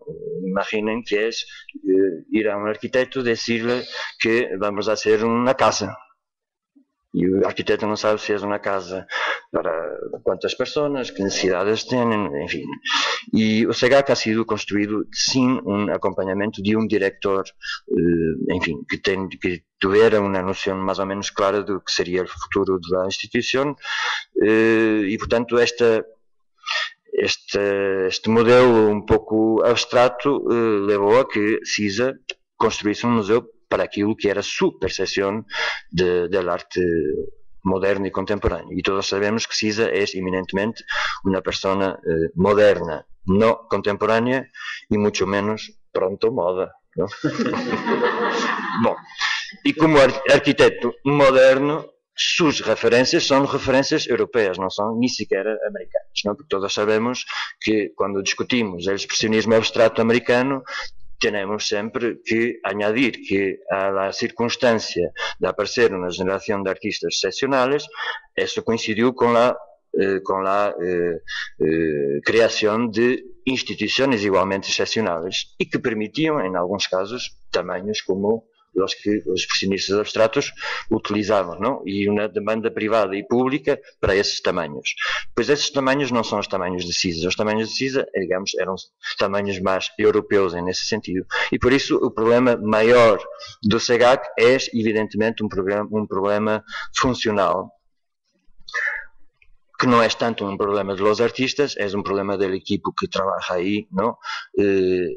Enfim, que muitas vezes, como todos que estão aqui e que trabalham aí podem atestar, e muitas vezes nos obriga a, digamos, soluções inventivas para conseguir um quadro com mais de 3 metros, que entre um quadro com mais de 3 metros en el SEGAC. A parte desses problemas funcionais e a parte de las protestas, enfim, de diretores e de artistas, eu creio que é um espaço com uma singularidade, perdão a redundância, para uma singularidade espacial que é todo um reto para os artistas. E os artistas se podem quejar muito al princípio, pero al final quedam todos encantados por haber exposto en este sitio con estas características. Bueno, un pequeño paréntesis, ya que tengo una imagen de la biblioteca, decir que o SEGAC tiene, digamos, una de las bibliotecas, quizás yo creo, la más importante biblioteca de arte contemporáneo en España, y esto es también servicio público. Bueno, es muy curioso que cuando empecé, y por eso ahora me interesa más hablar de casos concretos do que propriamente de abstrações, porque senão vamos à promoção, difusão, conservação, né? E acabamos em todos esses términos enfim, me importa tratar quizás de casos concretos. Y una de las cosas que se ha discutido aquí es la cuestión de la juventud de los artistas que exponen o no en un determinado centro. Pues a mí me interesó desde el principio, cuando fui nombrado director del SEGAC, a mí me interesó desde el principio esa cuestión, y para mí la exposición de Gilberto Osorio era como una tentativa, que eu creio que al final bien conseguida, perdão la imodéstia, pero una tentativa de demonstrar como um artista que, enfim, tem uma trajetória com mais de 40 anos, consiga ser mais jovem que a maior parte dos jovens artistas que eu conheço. Ou seja, como um artista integra em seu trabalho sempre a consciência do espaço, de trabalhar com o espaço e de continuamente repensar seu trabalho. E por isso, quando falávamos la semana passada da questão de se pagamos a los artistas, se há um fee de artista, se não há um fee de artista, eu muitas vezes penso em Gilberto Osório, que ha estado a trabalhar 4 semanas contínuas de 10 às 10 en el SEGAC para montar su exposición y no cobró €1, ¿no? Y eso realmente quizás sea el caso más raro hoy en día, pero yo creo que las instituciones tenemos que pensar muy, muy bien cuando enfrentamos esta cuestión y hay, como digo, como en todo, siempre mi perspectiva es, en arte estamos a hablar de casos singulares e não de abstrações. Por isso, estou sempre em contra, como havia explicado la semana passada, quando empecé a trabalhar, a colaborar com o Centro de Arte Santa Mónica em Barcelona, e aí meus colegas han dicho, no, tenemos que hacer esto del fee de artista, e teníamos um fee plano de 5.000 euros. A mí me pareceu malísimo y la verdad es que se demostró que, en fin, eso no fue muy bien pensado. Entonces, esta cuestión de la juventud o no, a mí en arte como en general en la cultura, este término es peligrosísimo, ¿no? Porque conozco artistas biológicamente jóvenes que son los más viejos de su barrio y al revés hay artistas viejos que mantienen un espíritu de autocuestionamiento y de miren, esta palabra horrible, de calidad en su trabajo, que los hacen verdaderamente artistas do presente e jóvenes, ¿no? En ese sentido. Entonces, esa es una cuestión que también gustaría de abrir para debatir aquí. Después tenemos la cuestión galega, que ya sé que es una cuestión premente, siempre que hablamos de la función del SEGAC y de los deberes del SEGAC. Y para mí la cuestión galega es una cuestión que tiene que ver con varias cosas. Primero, yo ya lo dije, preservar y difundir este edificio gallego, porque este es un edificio gallego. Preservar, mantener las condiciones de trabajo, valorar el equipo, que es un equipo reducido al mínimo de los mínimos. Estamos bajo, digamos, unas condiciones que nunca el SEGAC ha vivido, ¿no? Y eso hay que tener en cuenta porque la gente, es muy fácil, la manera como se hablan de las cosas es extraordinario y es todo parece ser de una facilidad absoluta, pero hay que decir, yo, en fin, pero soy el único director del SEGAC que nunca ha tenido, digamos, la figura acompañante de un chief curator o de un curador jefe, ¿no? Soy el único director del SEGAC que ha trabajado más de 2 años sin una persona de prensa. Si creen que esto es posible, pues la demostración está aquí. En fin, no creo que los resultados han sido tan catastróficos porque hay un amor y una dedicación del equipo que permite que se colmaten este tipo de fallos, pero son cosas que hay que decirlas, ¿no? Pero hay cosas también muy buenas en el pasado reciente. Independiente de mi presencia aquí en este momento, tenemos todos que decir y tenemos todos gallegos que aplaudir y tenemos todos gallegos que trabajar para que esto sea posible en el futuro, que para este museo se ha nombrado un director por concurso público internacional, ¿no? Es trabajo también, no solo, pero también del señor presidente, ¿no?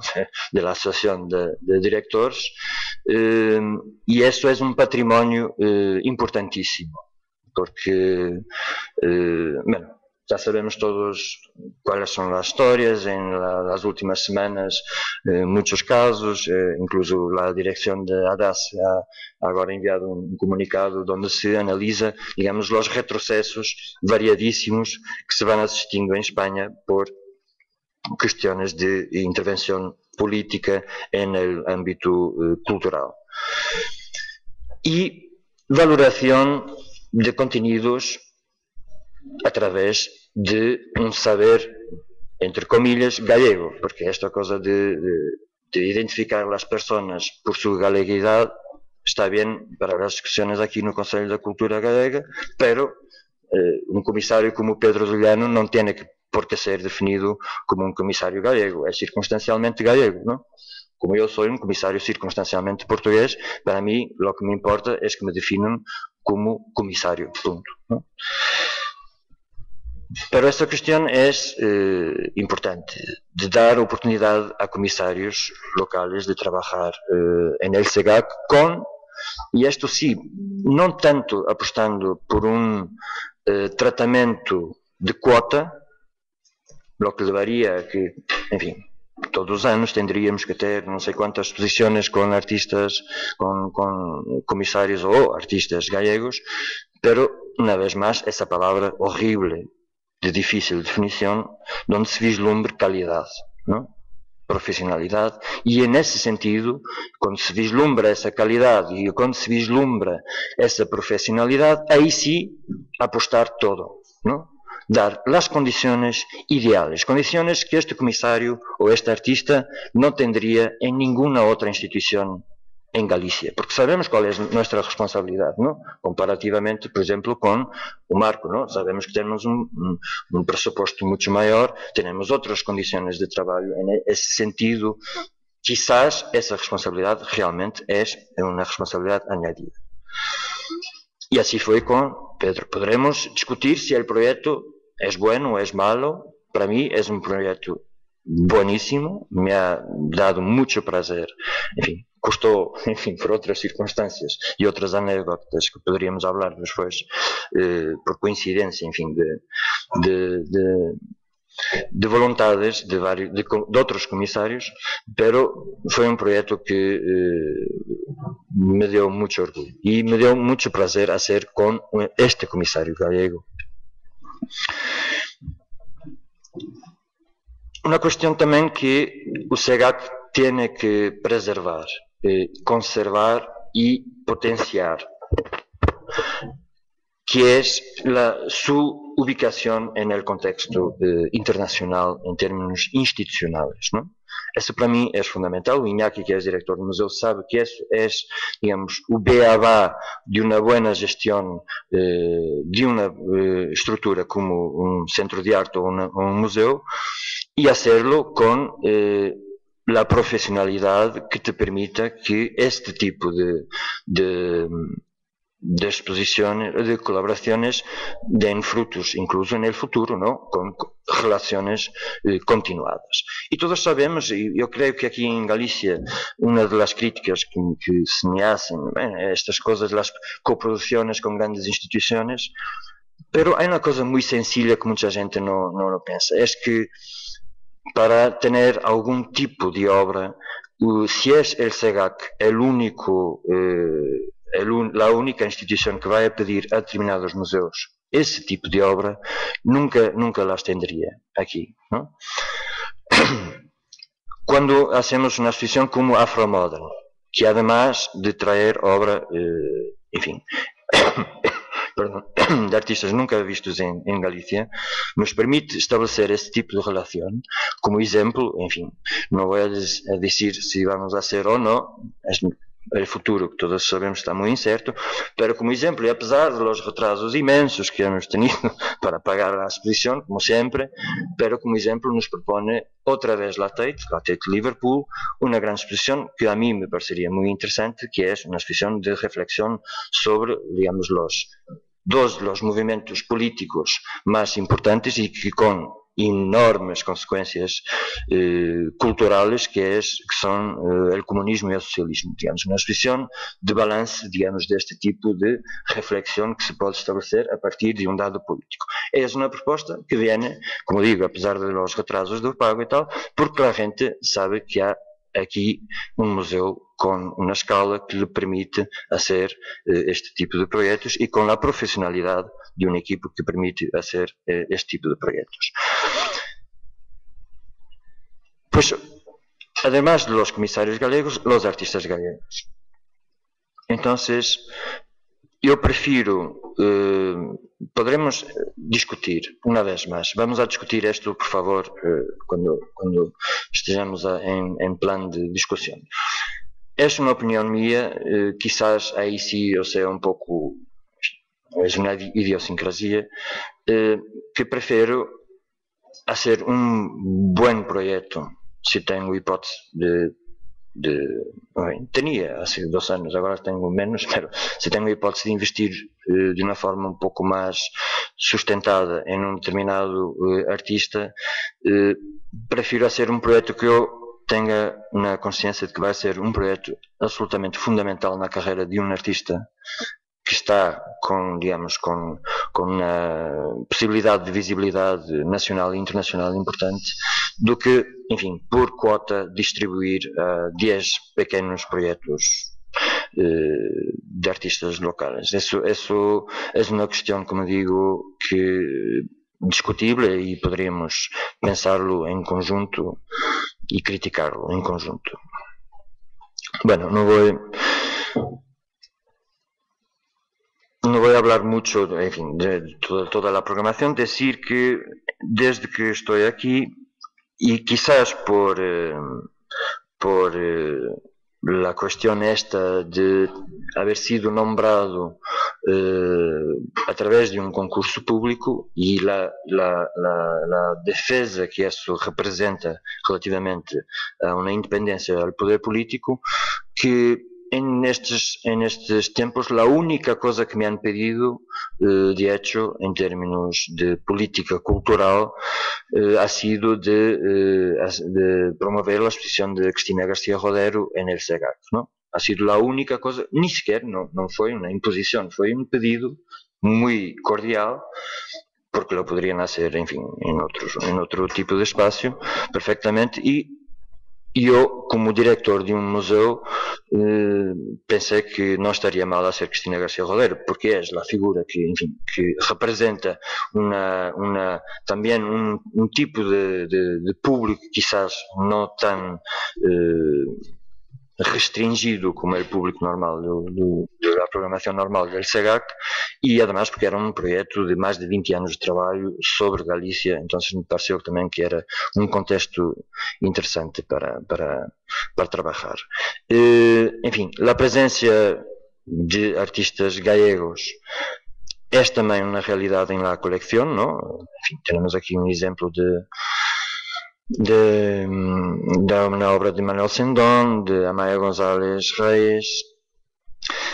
No voy a hablar de lo que representa como director un día tener una exposición como de Ana María Maiolino y ver un titular en La Voz de Galicia que era una cuestión de huevos, ¿no? Y una persona reclamar porque se había gastado dinero a comprar huevos, ¿no? Cuando essa persona não tem nem a mínima ideia de que pode ser produzir uma obra de arte contemporânea, ou quanto pode custar, enfim. Pero são esse tipo de coisas que passam com a crítica, que quizás também poderemos falar um pouco, não sei como vamos de tempo, estamos... Bem, projetos mais pequenos hemos hecho também com um comissário galego, com um artista português, pero um artista português que quizás não toda a gente lo sabe, pero doctorado por la Faculdade de Belas Artes de Pontevedra, e portanto procurando sempre um pouco esse tipo de relação. Aqui sí que me gustaría de hacer algunas reflexiones. Es curioso porque una cosa de que estoy absolutamente seguro hoy en día es de que si no fuera esquizofrénico como eu, o António Reixa nunca iria hacer una exposición no SEGAC. Percibí eso después de hacer la exposición, ¿no? Ha sido la única exposición, curiosamente, en que han aparecido hojas de reclamación. Normalmente las hojas de reclamación en el SEGAC son quejas de horario, son quejas de no poder acceder a la terraza, son quejas nunca son quejas, digamos, de contenido, ¿no? La única exposición que ha provocado bastantes quejas formales, ¿no?, ha sido de António Reixa. Enfim, eu depois empecé a perceber um pouco melhor porquê, pero devo dizer que como estrangeiro António Reixa me parecia que era uma figura indiscutível no contexto cultural galego, pelo menos esse contexto cultural onde eu também vivencialmente participei, aunque na fase tardía, de los 80, ¿no? Y su dimensión, que era una dimensión que me interesaba mucho y que quedó reflejada en esta publicación, que es su dimensión poética, que continúa a ser que es única en el contexto gallego. Ahora, independentemente después de estas polémicas sobre si es un productor de cine que se aprovecha dinero público, si no aprovecha, debemos, cuando hablamos de una exposición y cuando hablamos de un personaje con una actividad cultural, hablar, en fin, básicamente de este tipo de cuestiones. Y en cuanto a director, una de las cosas que tienes que pensar es, evidentemente, calibrar tu programación, ¿no? Yo siempre defendí, en términos teóricos, y me parece que es algo que también podemos discutir, pero sigo mucho un modelo de un director con quien conviví bastante, non trabalhei trabalhei diretamente en una exposición, fue una experiencia absolutamente brutal, y es una persona que admiro muchísimo por su manera de encarar todas estas cuestiones, y que me decía varias veces eso, ¿no?, que es Vicente Todoli, ¿no?, que fue director de Serralves durante 7 anos, y de la Tate Modern durante 7 anos, y que me decía que básicamente él tenía noción que, por ejemplo, en Serralves ha hecho una exposición de Andy Warhol, y al lado tenía, en esa altura, creo que una exposición, incluso una exposición de pintura, pero era una exposición un poco árida, dura, de René Daniels, ¿no? Y él sabe que una exposición de René Daniels llama a 10.000 personas, ¿no? Y sabe que una exposición de Andy Warhol llama a 100.000, ¿no? Y ese tipo de equilibrio es un equilibrio que un director debe procurar, ¿no? Por eso mucha gente me preguntaba, y ya que estamos en plan casi confesional, pero mucha gente me preguntaba, pero ¿cómo haces tú la expresión esta de abstracción racional, ¿no?, sabiendo que quizás no sean los artistas que tú podrías defender? En fin, esa exposición tiene una historia curiosa, porque ha sido una propuesta de un comisario de Madrid, o Mariano Navarro, que quería hacer una exposición de un artista portugués solo, ¿no?, de José Loureiro. Y yo le dije que, en fin, la primera exposición de un artista portugués en el SEGAC me gustaría de hacer yo, en fin, una exposición mayor, y portanto, la escolha no sería o pintor José Loureiro. No, le pedí para replantear la exposición con añadir otros artistas e intentar incluso añadir un artista gallego, lo que, en fin, por decisión suya no quiso hacer. Pero era algo que mucha gente, sabiendo mi trayectoria, sabría que no es algo que yo, digamos, como comisario lo hiciera, pero me pareció importante exactamente por este tipo de equilibrio que hay que buscar en la programación, donde tu gusto personal como director no puede contar, ¿no? Un director tiene que estar más allá de su gusto personal, y calibrar, como decía yo, esto, por ejemplo, con la exposición de la televisión, que sabía que era una exposición también de una recepción más difícil, ¿no? Bueno, entonces, por ejemplo, una exposición como Jeff Wall, además podríamos discutir conceptualmente como a mí la mayor parte de las exposiciones que ha programado en el SAGAC tienen un hilo conductor muy sutil, pero yo repito insistentemente, que tiene que ver con una revisión que yo creo que todavía no está terminada daquilo que nós chamamos os processos da modernidade, não? De como todavia, e é muito curioso como hoje em dia vemos que grande parte dos artistas entre os 25 e os 45 estão a trabalhar sobre essas questões. Grande parte da teoria está todavía a trabalhar sobre essas questões e por isso uma exposição como Afro-Modern, que era uma revisão da modernidade de outro ponto de vista, ou uma exposição como as irmãs Wilson, que faziam essa revisão também da recuperação de uma figura como Basia Nader.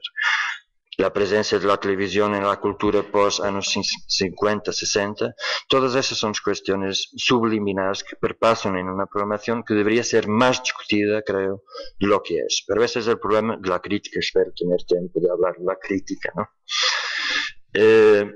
E Jeff Wall, evidentemente, además de uma exposição de Jeff Wall, que se me venir um museu a proponer simplesmente uma exposição de Jeff Wall, eu diria que quase imediatamente diria que sim, dentro de um contexto económico viável, pero uma exposição de Jeff Wall com a complexidade e com a oportunidade de trazer obra que é irrepetível, não?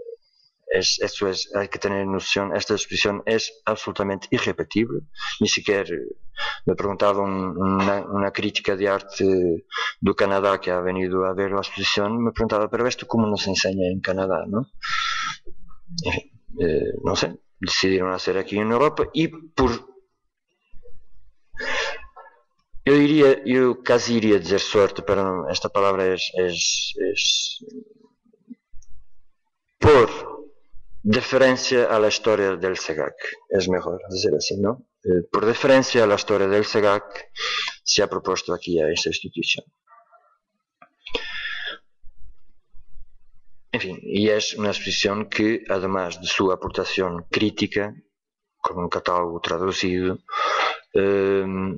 ha, creo, aportado la posibilidad de ver obra nunca antes vista en Galicia y además, digamos, representó un suceso público importante.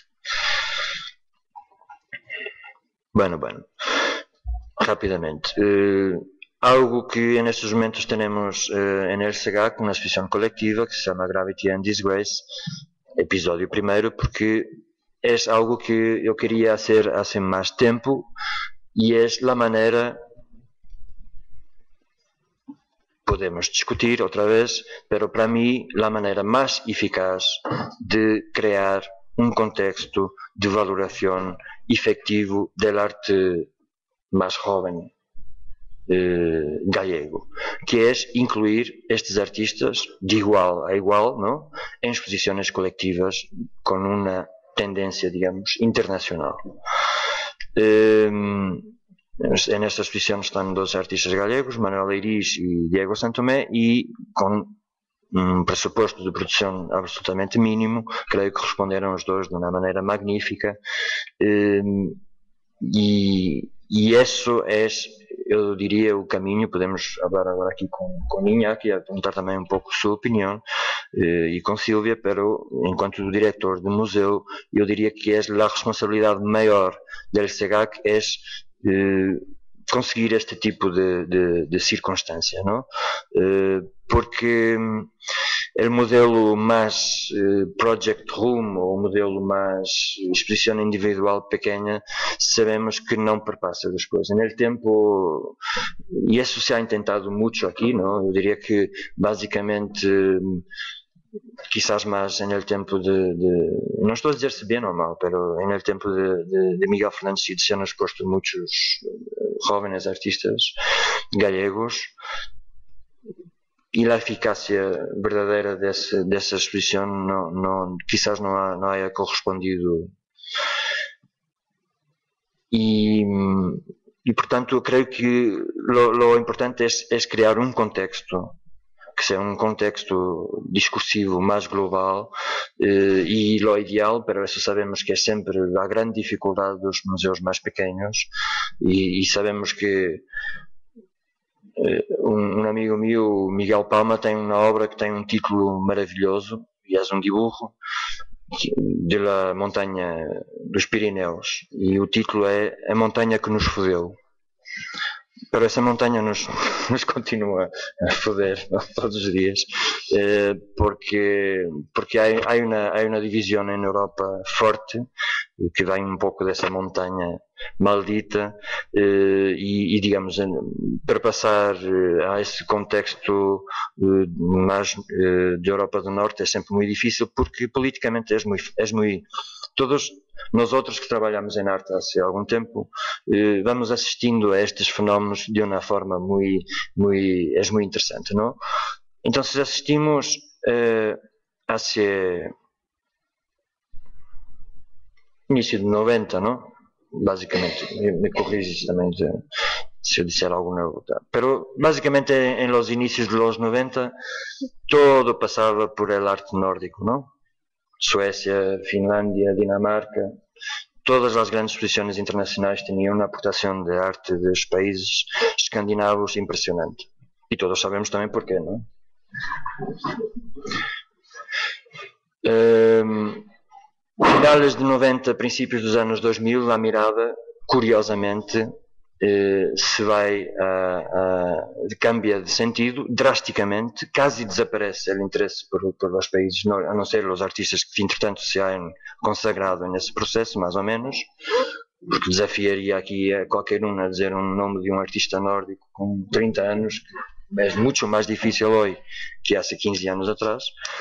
Pero essa mirada se vai estou a falar em termos europeus, não estou a falar em geopolítica global, porque aí a coisa é mais complexa. Pero em termos europeus, a mirada, e isto sempre um pouco, temos sempre o efecto germanófilo que comanda um pouco económica e culturalmente, muitas vezes, a cultura hoje em dia, a mirada se deteneu hacia a Europa do Leste, não é? Este fenómeno é absolutamente visível. Sí. Este fenómeno é absolutamente visível no contexto actual, ¿no? A presença de artistas de Europa del Este é asombrosa, ¿no? Bueno, rapidamente, enfim, falar da presença de um jovem, uma coisa um pouco mais pequena, que ha sido a apresentação de um livro e que se ha dado a oportunidade para que esse livro se mostre enquanto exposição de Michel Dias Coeles há pouco tempo, um projeto de uma associação cultural aqui de Santiago, Sin Marco, que está a desenvolver com Mónica Alonso, um projeto em colaboração com uma entidade pública, um hospital público, enfim, a ver se os resultados permitem que quedemos todos satisfechos com o projeto, espero que sim. E falar um pouco da programação do próximo ano, pero não vou falar.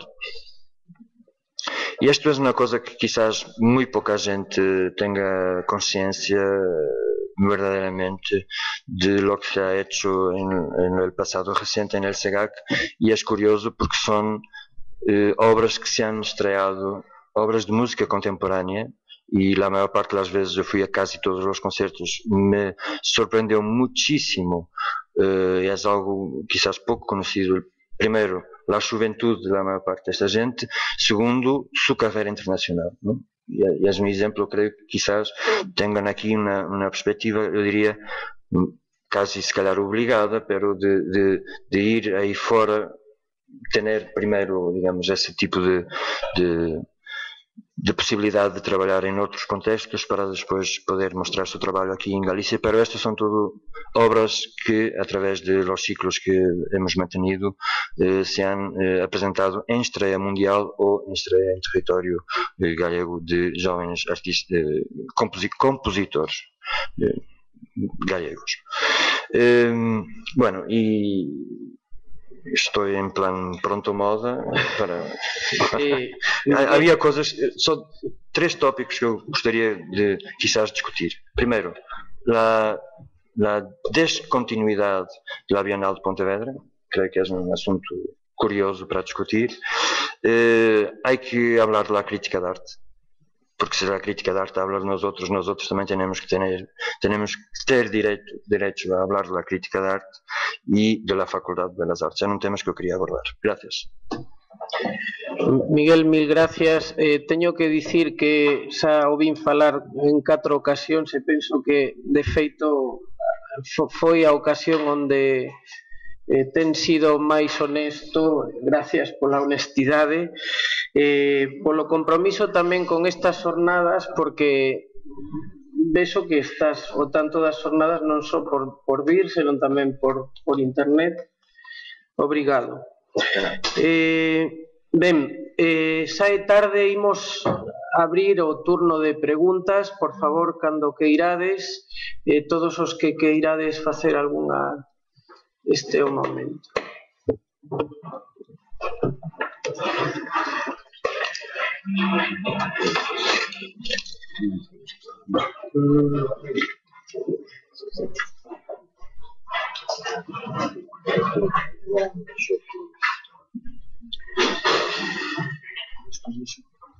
Sí. Aquí temos unha... Hola, boas, eu quería facer solamente unha puntualización en torno a unha cousa que dixo Miguel e que se leva falando aquí dende a primeira das xornadas, que é o de arte xove, o sea, arte de xente xove e arte de xente non tan xove. En plan, penso que esa etiqueta hai que borrar xa, porque hoxe en día, en plan, que é xoven e que é vello, non? En plan, parte de un dito aquí en Galicia, vellos son os camiños, e hai un fenómeno hoxe en día que é a Obregón, entón hai que deixar xa de falar desto e falar, eu penso, no, que é máis correcto de arte emerxente.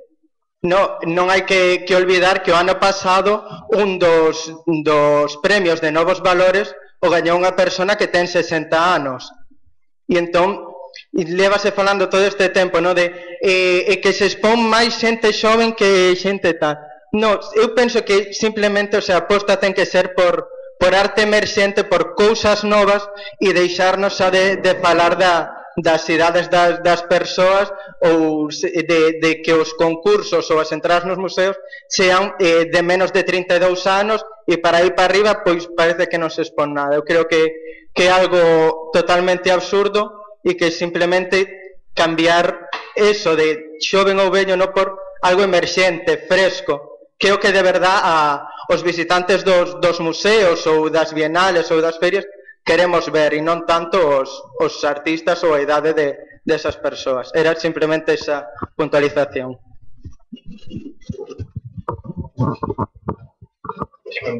Sí, Iñaki. Bueno, creo que calquera podríamos contestar, pero creo que falo por todos, que cando facemos exposicións que non miramos o DNI dos artistas, que escollemos artistas que nos interesan en cada momento e que que en xeral non andamos mirando a idade dos artistas a escoller. Calibramos. A cuestión é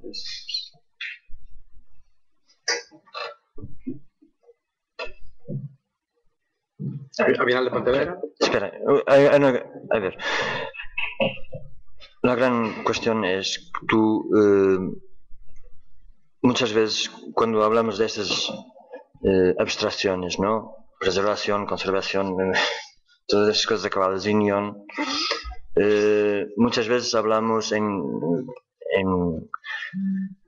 plan abstracto a través de una bibliografía que no tiene una ubicación propia. Y claro, si piensas en un contexto como el alemán, donde tienes 10, 15 museos muy grandes, ¿no?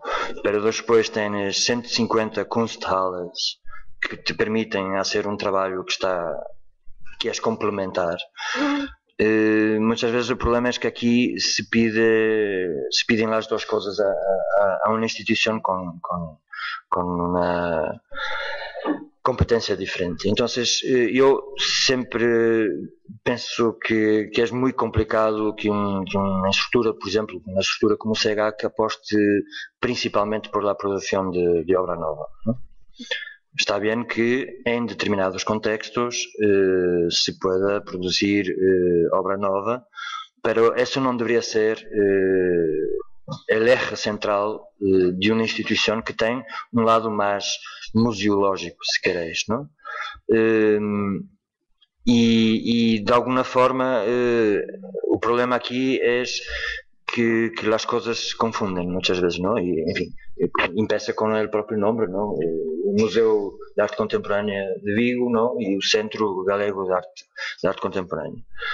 Y a ver, y nos tenemos que tener conciencia del tamaño físico, ¿no? Físico de Galicia, de esta ciudad. Esta ciudad tiene 90.000 habitantes, ¿no? 100.000.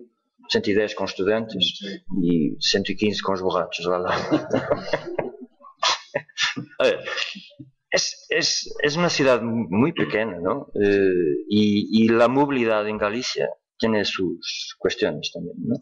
En Coruña, por ejemplo, que es una ciudad con 250. En Coruña, el otro día fui a Coruña y fui ver, nos pusieron a un sitio llamado Palesco, ao quiosco Alfonso, a Fundación Barrier Lamas, hay un MACUF, hay a Fundación Luis Serrano, para una ciudad de 250.000 habitantes, todo esto para arte contemporánea.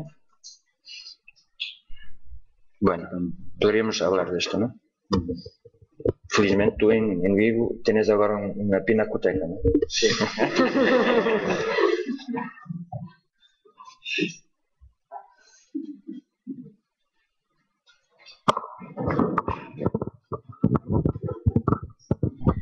Hola, a mí respecto, bueno, tengo como dos preguntas, reflexiones, tanto a un lado de la mesa como al otro. En primer lugar, respecto a la crítica de que los museos fagocitan los contenidos alternativos, yo creo que uno de los papeles del museo tiene que ser como catalizador también de lo que ocurre alrededor. Entonces, ¿cómo entendéis un poco esa crítica o cómo entendéis el museo?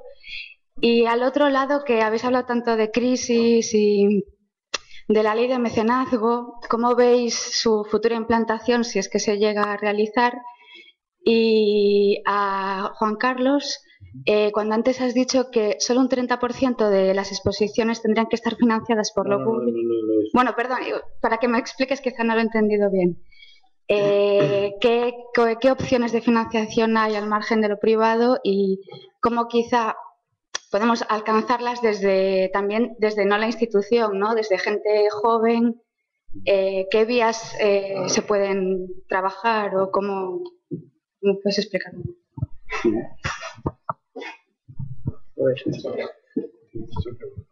Imos por orden das preguntas. Neste lado da mesa creo que non entendimos ben a pregunta, ou si? Sí, esta cuestión que se O museo fagocita... Alternativa. No, a ver, esa es la... Pues ahora empecemos con esa cuestión del aparecimiento do FAC, ¿no? Faruncho. FAC. Furancho.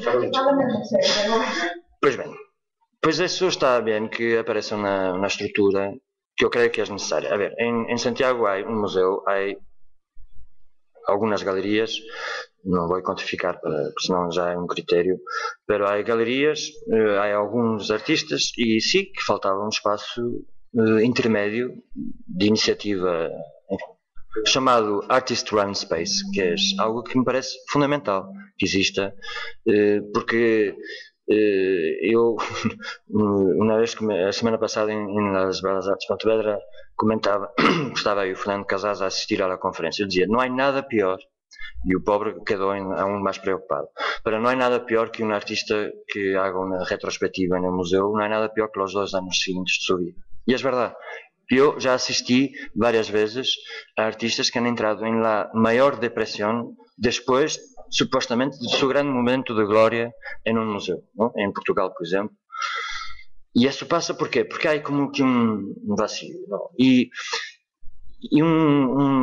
el problema es que tú, como joven artista, imagina que haces una exposición grande en el SEGAC, ¿no? Después, ¿qué? ¿Vais a esperar 10 años a hacer otra exposición grande en el SEGAC? Eso es un vacío tremendo, ¿no? Entonces hay que crear estructuras que permitan que tu trabajo tenga visibilidad. Y muchas veces, como los artistas han percibido que esas estructuras no existen y no pueden, por muchos motivos, no pueden, han organizado estes llamados Artist One Spaces ou as chamadas associações culturais sem fins lucrativos, etc. Que é fundamental, não? Para isso é fundamental também existir algo que é massa crítica, que é o que falta muito aqui em Galícia e em contextos mais periféricos, não? E massa crítica supõe profissionais, por isso a função quizás do museu maior, en el caso del SEGAC nestes momentos, quizás sea el apoio, por exemplo, al máster porque tenemos que, con pocos recursos, tenemos que direccionar a lo poco que se hace, pero en términos de educación, como decías, con conferencias, este tipo de conferencias que se pueden hacer, esa cosa de los canales alternativos que vamos a hacer en colaboración con la universidad, el máster, etcétera, para crear profesionales, para crear masa crítica. Ahora, lo que no puede pasar es tú, de alguna forma, exigir que la cosa aconteça así ex nihilo, ¿no? Porque se não há gente que estude arte contemporânea, se não há gente que se interesse, se não há gente que divulgue, não? Milagros, enfim, é complicado. E essa é a gran questão, não? E aí sí, também volvemos ao tema, a crítica tem um papel fundamental. E a falta, e lo que eu echo de menos, um discurso crítico, no sobre cuánto se gastó en esta exposición, quién ha estado en esta exposición, si era joven, si no era joven, si era gay, si no era gay, si era perneta, si no era perneta, pero discutir las exposiciones. Una exposición como Afromodern, yo te puedo mostrar el dossier de prensa de Liverpool, de Afromodern, era maior que esto, ¿no? Aquí no se ha escrito un artículo de fundo sobre Afromodern. Esto no puede ser, ¿no? Una exposición como la televisión que tenía debilidades enormes, pero tenía un discurso importantísimo. Hay un catálogo colgado en la web de libre acceso, con textos fundamentales para pensar lo que es la presencia de la televisión en la cultura contemporánea. No se han escrito 4 parágrafos decentes sobre la exposición. Eso sí que es complicado. Yo, perdón, quizá la pregunta igual era más adecuada al marco, cuando se le acusa igual de fagocitar, lo digo por la charla que tuvimos la semana pasada, ¿no? Que quizá el CEGAC es un tipo de institución que sí que, digamos que tiene unas líneas más dentro de la modernidad, o no sé, quizá como el marco sí que trabaja igual más, con más diversidad, ¿no? Hay conciertos. Entonces yo me refería a que cuando se le acusa de fagocitar la tendencia, que tiene una parte muy buena, que yo creo que el museo, y uno de los éxitos quizá del marco, sea saber catalizar con criterios de calidad. Claro, yo el CEGAC creo que con Jeff Wall, o sea, creo que está haciendo un trabajo con muy poco presupuesto muy bueno, y que poco a poco también, pero quizá era una pregunta más adecuada o más dirigida al marco. Claro, es que yo creo que en el marco no, pues hablabas de que fagocitamos los espacios alternativos o actividades alternativas. Yo creo que no fagocitamos, sino todo lo contrario, sino facilitamos, ayudamos. Para mí, ceder el salón de actos o dejar hacer algo en el vestíbulo, en la fachada, o colaborar de muchas otras formas, como cederle a alguien un proyector de vídeo o unas peanas, demás, a mí eso me parece colaborar y no fagocitar, ¿no? O sea, no pretendemos en ningún momento absorber ni acabar con el sentido que pueden tener esas actividades, sean dentro del museo o sean en otro tipo de espacios, ¿no? Así con esto te... Me parece un éxito cuando otros lo dicen como una crítica. Era un poco la reflexión que te lanzaba. Sí, es como, bueno, sí, ciertas actitudes, yo recuerdo, pues bueno, pues una exposición en la que habíamos tenido unos artistas de graffiti que estaban como, bueno, encantados porque tenían unos muros blancos enormes para pintar y un montón de cajas de sprays que no habían visto nunca tantas en su vida, y estaban como, ¡oh, qué rollo en el museo! Y tal, pero, ¿sabes? Es un poco esa contradicción, ¿no? Silvia. Lei de mecenazgo, perdona, era sobre a lei de mecenazgo, si se va a implantar... Afectarnos ou afectar a vosotros? Pois exactamente non teño unha idea concreta e elaborada de como pode afectar directamente a unha fundación, porque non, como decía antes, non hai hablando de moda, un front row que nos permita acceder a aqueles que queiran facer mecenazgo. Co cual, sin ese paso intermedio, sin esa política cultural de decir, vamos, facemos unha lei moi necesaria, a discutimos, se discute, me dá igual o color político que teña no Congreso, o que seña, eso me é exactamente igual, porque vai a depender, pois, evidentemente, das prevalencias que queira cada gobernante no seu momento. Pero unha vez feita, e que se supón que é unha lei que axude ao impulso cultural, eu vexo moi difícil un resultado, polo menos efectivo, eficaz, se non hai esa liña que lle permita pois desde os grandes aos pequenos chegar a quen quere realmente facer mecenazgo, porque non hai cultura de mecenazgo, non hai. Hai cultura de ponme la pasta aquí, que tú por esta empresa con lo grande, falábamos hoxe con unha persona sobre eso, pon aquí la pasta porque me tienes que ayudar en este proxecto, que eso non o fai un pequeno ni un grande, quero dicir, eso xa depende de outras cuestións, eso non é mecenazgo, eso é outra cousa, moi lícita tamén, pero eso non é mecenazgo. Entonces, ten que haber unha cultura previa, ten que haber, pero eu fago sempre tanto en fincapé na pedagogía, pero non na pedagogía de salón, na pedagogía do terreo, de baixarse ao campo. Ten que haber algún paso previo que eu non sei como se fai, por iso digo que non sei como se pode artellar esa idea, donde non señamos simplemente artes decorativas, que é o que somos para moitos que recibimos hoxe en día diñeiro de entidades privadas, que na maioría dos casos eu creo que máis ben casi como, bueno, eso, ponga unha flor en su vida, non? E iso non é o que se pretende nin con unha lei de mecenazgo, nin sin ela, non? Co cual non sei moi ben como chegaremos cando este implantada, se que se chega a implantar, como chegaremos a disfrutar das bondades desa lei, porque, insisto, o máis difícil de todo isto é que desde patrocinadores grandes ou pequenos que os hai, saiban, eu non digo nin compartan, non teñen por que compartir a Jeff Koons, poden coñecelo, que aí tamén a crítica ten un papel determinante, é dicir, se despois de facer o esforzo de Jeff Koons, ou mesmo as últimas exposicións que se pecharon na Seoane, como a de Bernardi Roig, que era moi pequena, pero para a Seoane era un esforzo moi grande. Se despois posibles patrocinadores, grandes ou pequenos, non son capaces de ver reflectido que significa, que sentido ten facer esa exposición, non simplemente se Bernardí é de Mallorca ou é internacionalmente coñecido, ou se cortaba a boca para facer as performances en directo e ao vivo. Bueno, eso non ten ninguna relevancia para ninguén, nin siquiera para o que está lendo no periódico, non? Eso me parece a min máis de programa de Telecinco que outra cousa. Entonces, hai moitas cousas que fallan, que antes de chegar a esa implantación da lei, non digo que terían que ter resoltas, porque eso non é posible. Non. Eu discrepo. Non discrepo. Eu creo que si existe un mecenazgo, e o dixen ao principio, sin que exista siquiera unha lei de mecenazgo. Outra cousa é que poda ser necesario esa lei de mecenazgo. Dixen ao principio que o problema desa lei de mecenazgo é saber cal pode ser as vantaxes que pode presentar para unha empresa, porque unha empresa na actualidade, repito, como mínimo está desgravándose a un 25% que se invirte en cultura, ¿no? En cultura ou no que queira, quero dicir, pero no caso de cultura.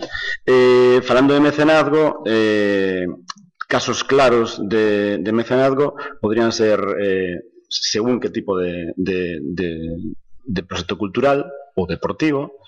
Heineken é un gran mecenas. Lóxicamente venden cerveza, e a súa finalidade é vender cerveza, pero promoven importantes festivales por toda España e a súa marca está asociada a un proxecto cultural. Red Bull, o proxecto Red Bull de Matadero é impresionante, a mí me parece impresionante, vamos, e están traballando en moitos proxectos tamén relacionados ca música, pero se están metendo tamén outro tipo de proxectos de cultura urbana, de graffiti, de eventos deportivos, e, lóxicamente, é a mesma historia, venden unha bebida.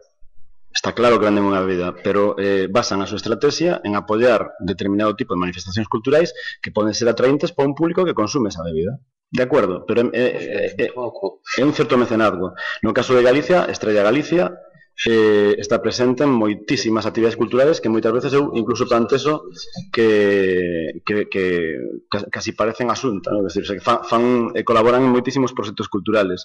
No caso de outro tipo de disciplinas, os bancos, a través de fundacións, levan gastado moitísimos cartos en cultura. No caso de Santander, o proxecto que teñen en Santander é impresionante o que queren facer, o que están facendo na recuperación. O problema aquí en España é que ese tipo de estructuras, las cajas y los bancos, incluso privados, tienen su propia programación cultural. Sí, correcto, pero... al contrario de la mayor parte de... Correcto.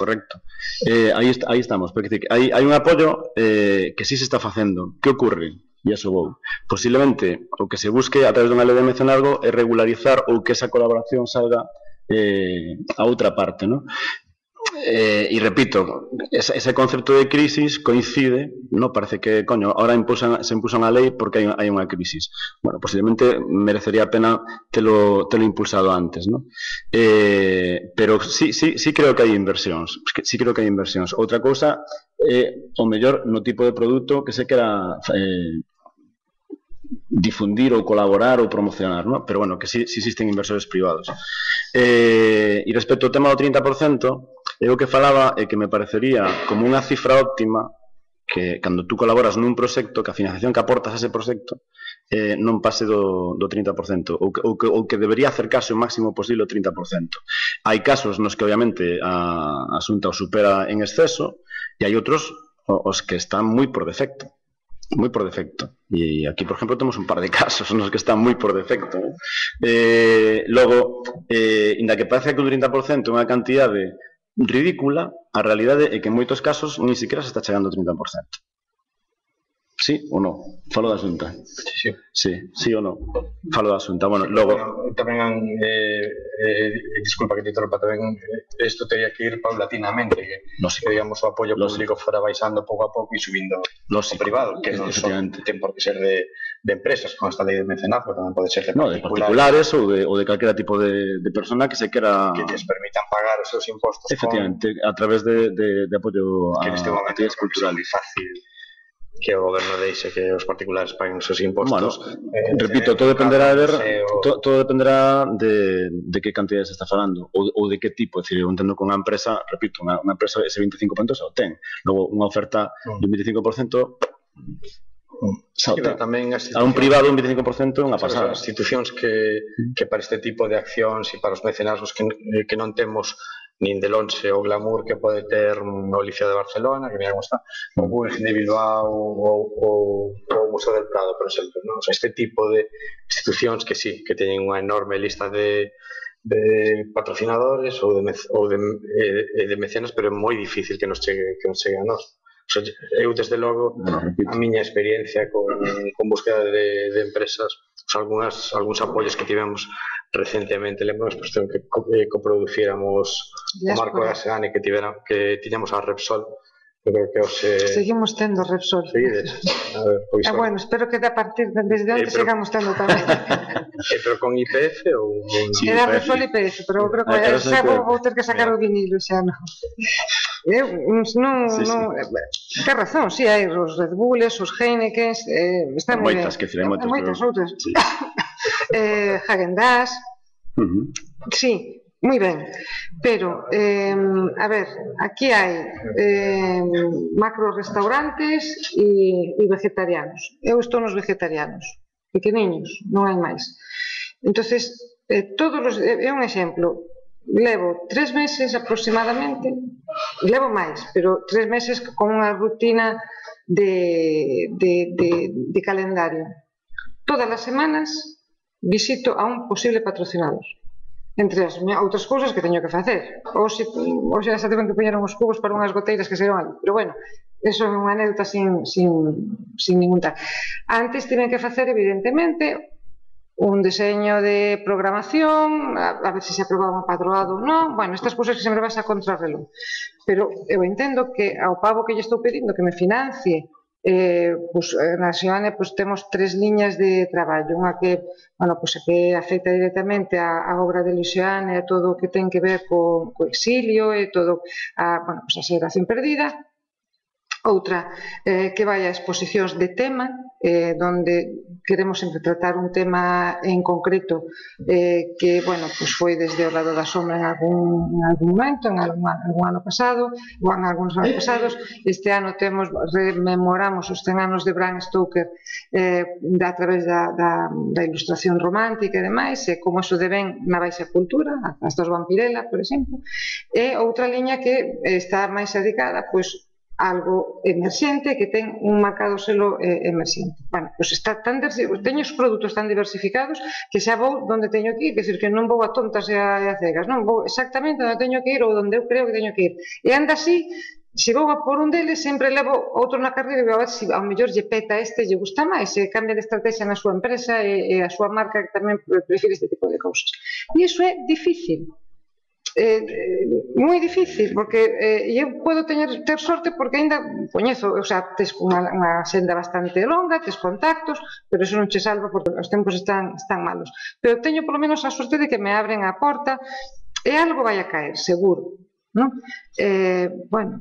Eso é un pestiño. É unha labor estupenda, conoces a moita xente, ves moitos sitios, empezas a conocer o mundo da empresa, que é unha cousa fascinante, pero ao final estás detrendo todo eso, incluso de facer o teu traballo moito máis seriamente, e ademais ese non o estás facendo ben. A eso me refiro eu coa cuestión do mecenazgo. É cando dicía eu que non temos os nosos equipos, nin de los, nin nós temos a formación para como entrar desas empresas, non? Temos unha pregunta.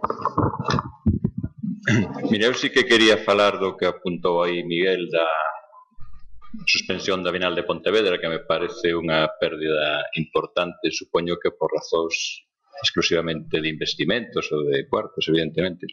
Recordar que nos últimos polo menos 30 anos, con peso vaivén político e os vaivéns curatoriales, foi unha experiencia importantísima en toda Galicia, incluso dentro do ámbito así educativo e formativo que se está aquí a sacar. Levando o fío do mecenazgo con que estamos ahora, penso tamén que está sendo unha gran oportunidade perdida de haberla apuntalado con un bo financiamento privado, haber tratado de facer que a Bienal de Pontevedra unha boa experiencia de mecenazgo. E penso que non sacaríamos, ou que non nos iríamos de vacío, se aproveitando que está aquí o representante de Agadic, como en algún momento insinuou Iñaki, se poidera pensar en argallar aí no estamento público unha especie de central de mecenazgo ou organismo que sirva para centralizar as xestións, aportar apoio de xente que está traballando nese aspecto e aportar credibilidade tamén ás solicitudes estas que estades aí dicindo, que vou a visitar a fulano, que existira un organismo oficial encargado de xestionar ou de pôr en marcha isto que parece ser que é tan difícil as axudas privadas ás accións culturais. Nada máis.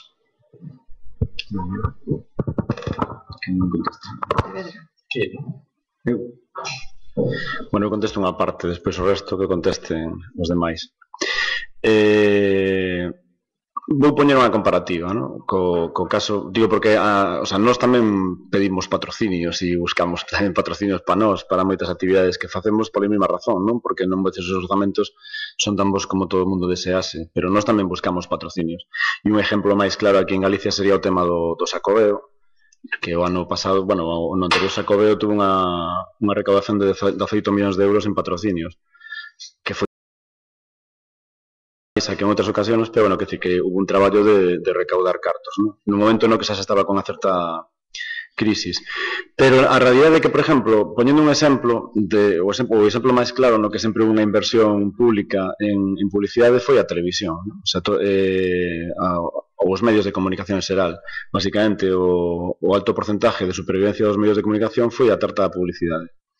Que ocorriu? Que a división indiscriminada de medios de comunicación fixo que a tarta tamén se dividise e se chegase a un certo localismo, no sentido de que, por exemplo, Frutería Martínez, que antes a mellor se anunciaba nun periódico, pois deixou de anunciarse no periódico porque había unha televisión local e tiña unha certa difusión a través de televisión local, non? Que quero decir con todo isto?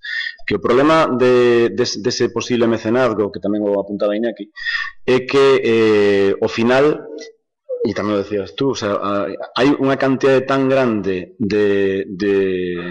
no caso de fundación, falabas de 1.300 fundacións. En España, 1.300 fundacións. De cultura. Sí, de cultura, sí. O sea, 1.300 fundacións de cultura no mapa español. Non che quero decir o número de organismos públicos, o número de museos, o número de bibliotecas que tamén fan traballos. É dicir, ao final, son moitos a acudir a unha tarta, non? Esa tarta, basicamente, hasta non fai moito, desde os 80 máis ou menos hasta agora, basicamente era recurrir a unha administración pública. Que ocorre agora? Que a administración pública non ten os ingresos que tiña, pero que os privados tamén están tendo un bombardeo moito máis superior de peticións que podían ter antes. Entón, ao final, o problema sigue sendo esa tarta onde salen os cartos, non?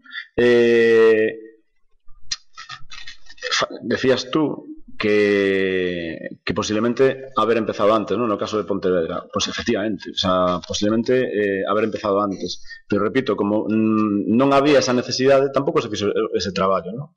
E eu creo que unha boa reflexión precisamente é eso, é dicir, buscar unha certa sostenibilidade que non é o sentido, o sea, que decir, me fastidia ter que decirlo agora no sentido de que parece que todos recurrimos a puñetera crisis, pero non é ese concepto, esa idea é todo o contrario, é dicir, bueno, pensemos en diseñar un certo futuro no que haya casi un máximo de inversión pública, ¿no? Porque eso que che vai a garantizar precisamente é poder manter unha actividade no tempo. Claro, ojalá hubiéramos empezado antes, non foi o caso. O caso é que realmente fai 8 anos Concello poñía tanto, Diputación poñía tanto, Xunta de Galicia poñía tanto, punto pelota, se acabó. O sea, con eso chegaba, ¿no? Alguna actividade empezou a recurrir a determinado tipo de financiación privada, sobre todo no caso en Galicia o máis claro son os festivales de música, o sea, onde unha alta porcentaxe da financiación é privada a través de sponsors ou ben de taquillas ou cosas así, ¿no? En outro tipo de manifestacións culturais, lóxicamente, tampouco é posible, posiblemente, decir, chegar a ese nivel de financiación. Logo, as administracións públicas, claro que son importantes, pero debería moderarse, en certo modo, a importancia desa aportación económica. Por desgracia, non se fixo. E iso é unha realidade, decir, e non é unha cuestión de gobernos, o sea, non se fixo con ningún goberno, porque en España gobernaron moitos gobernos en moitos sitios. Hai 17 comunidades autónomas, máis os estados, tú imagínate, hai gobernos para dar e tomar. E non se tomou a iniciativa prácticamente en ningún sitio. Ou en casos moi concretos se pudo haber tomado, pero non é unha cuestión, o que falaba eu antes, é que é unha cuestión histórica da tradición cultural española, o sea, casi diría europea, o sea, porque deberíamos analizar o caso francés, por exemplo, ¿no? Donde a intervención pública é moi elevada tamén. Bueno, son máis chauvinistas, co cual consumen máis cultura interna, pode ser, ¿no? Pero esa é unha realidade. Porque saben que viviron deso tamén moito tempo, ou se viven deso prácticamente. Claro, é un modelo. Que aquí falamos sempre, sabes? Falamos sempre de nós como se nós fósemos lo peorcito de non ter feitos deberes, pero cuidado que en outros sitios de Europa ocurre exactamente o mismo, incluso en un grado bastante superior.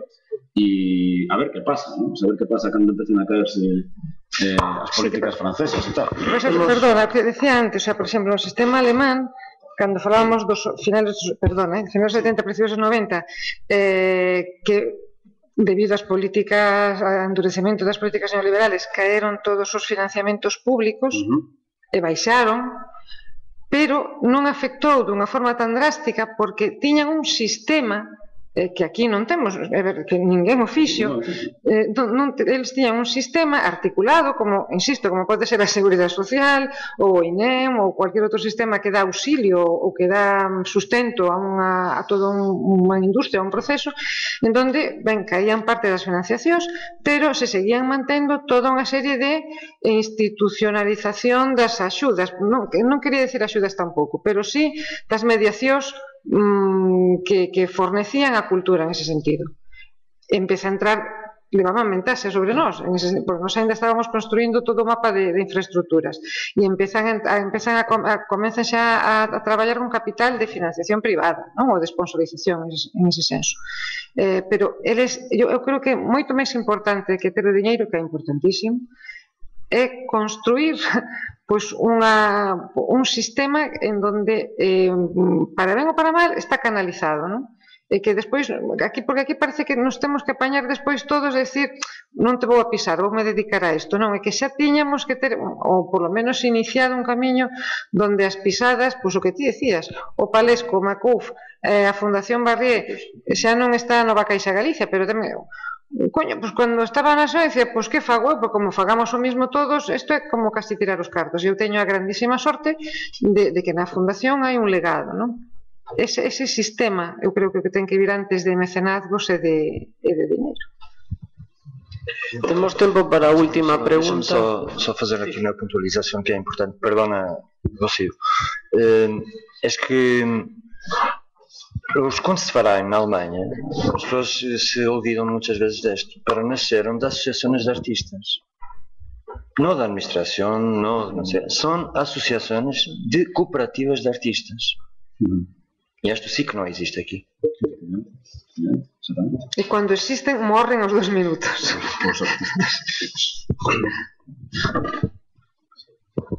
Gestionado por artistas que nombran, eu conozco varios casos, ¿no? Que una comisión de la administración de este Kunstverein nombra a un profesional. Hoy en día también los propios artistas, al contrario de 50 o 100 años atrás, ya no lo quieren hacer por cuestiones, en fin, múltiples, pero los propios artistas, en fin, como padroado, ¿no? Nombran un director artístico, están ahí, pero en una institución que ha sido creada y es una cooperativa que se mantiene a parte de financiamento público, pero basicamente porque ha sido creada por artistas.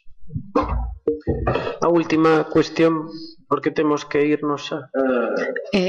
Eu quería plantexar unha cuestión un pouco, sinceramente, antes de ir a casa a cortar máis venas, ¿no? Porque despois deste estado da cuestión, pois é un pouco que surde, ¿no? A ver, se non podemos contar co financiamento público, non existe o mecenazgo, eu estou de acordo con que é bastante complicado. Se teñen problemas eles, que son as grandes institucións, pois xa non digo nada de pequenas asociacións ou profesionales particulares ou... En fin, o sea, non se pode contar co público nin no privado, non? Existe unha gran cantidad de institucións culturais e un gran número de empresas que crece cada día, pero non hai cartos para unhas nin para outras.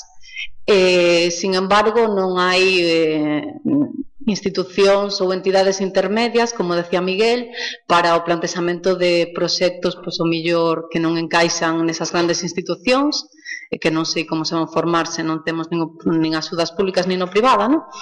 E, sin embargo, todos estes días vexo que se sigue insistindo moito no tema da formación, de crear profesionales a través do máster, de prácticas... Estou un pouco preocupada por esos jóvenes profesionales que chegan cada día máis para formar esas empresas que non sei que lles pasará, porque a verdade é que os pobres formarse formarán, pero non sei canto sobreviven ainda que non se disolvan. Entón, se non podemos contar con nada, non? Xa non sei se considerarme xoven profesional, porque xa vou para os 30. Claro, a miña situación precaria, o mellor, delimítame na de emerxentes, non? Aos 35. Aos 35, pois vou ter unha carreira, vou pasar de, non sei. Entón, bueno, sei que é unha pregunta así un pouco cabrona, tal vez, pero como estades aí sentados, pois que... Vou contar unha anedota moi interesante. Non é unha anedota, é un facto, un hecho histórico, reciente. Un amigo mío portugués, eu quando era joven tenía en menos de 30 años, y editaba una revista que pagaba yo de mi bolsillo. Y un chico que era un joven arquitecto que había estudiado en la Facultad de Arquitectura do Porto y fue a hacer un máster en Estados Unidos, volveu ao Porto, éramos amigos, ele dizia, tenho aqui um texto e tal, e publiquei, fui o primeiro editor desse jovem arquiteto. Esse jovem arquiteto coincidi depois profissionalmente em 2001, quando era responsável eu de artes visuais e arquitetura na Capitalidade Europeia de la Cultura, e esse jovem arquiteto ha hecho um projeto sobre a arquitetura contemporânea de Rotterdam. Enfim, coincidimos algumas vezes em la vida. Ha construído, creio que, dos habitaciones particulares y básicamente comissariou exposiciones como freelance, con la dificultad que es hacer exposiciones de arquitectura contemporánea, ¿no? Que es más difícil, creo yo, que aún que las artes visuales. Y tenía, en los últimos años, tiene un blog. Y en ese blog, porque não tinha outro espaço institucional para publicar, publicava em seu próprio blog. Um dia se enterou que havia uma entrevista para curator no Museum of Modern Art da secção de arquitetura e decidiu, vou pagar um bilhete, vou a Nova Iorque e vou para a entrevista. Foi a uma entrevista e volveu a casa. Passado 2 meses, 3 meses, chamaram e volve a Nova Iorque, evidentemente sem apoio da administração ou mecenato, volve a Nova Iorque por sua conta e vai a uma segunda entrevista e volve a Lisboa, onde vive, é casado, enfim, está aí ubicado há muito tempo. E lhe chamam na terceira vez, para na terceira entrevista, e não só lhe invitam para ser curator de arquitetura contemporânea no MoMA, pero para ser responsável de todo o departamento de arquitectura contemporánea do MoMA, que implica todas as compras bienales que hacen en varias partes do mundo, y es un joven portugués con 45 años que nunca ha trabajado en ninguna institución, pero que ha producido durante más de 20 años contenidos propios. Sí, a mí eso pareceme perfecto, Miguel, pero entonces a solución que nos marchemos a Nueva York. No. La solución es crear contenidos. En vez de estar a hablar siempre en abstracciones, yo quiero saber qué has hecho tú, qué has escrito tú, ¿no? Cuando muchas veces los jóvenes comisarios vienen a esta sala creo protestan. Creo que te sale el currículum, pero le he hecho actualizado mañana, si quieres. Pero ahora estoy hablando de ti, perdona, no quiero. Pero cuando la gente protesta, cuando muchas veces artistas en sala aquí dicen, porque yo, no, yo quiero discutir, yo quiero ver tu trabajo. ¿No? Quero ver tus propostas, porque é muito fácil dizer assim, eu sou artista e como tal tenho direito a exponer ou tenho direito a ser subvencionado ou não sei. Não, já sabemos que não é assim, tudo depende, o mundo é uma edição global. Há gente que edita e há gente que cria esses conteúdos, e para quem cria conteúdo está para ser editado. Está ali uma grande galerista espanhola quase a dormir, coitada, neste contexto. Para Elba Benítez, hace 10 exposiciones por año y piensa en 1000 artistas, ¿no? Que les gustaría exponer quizás.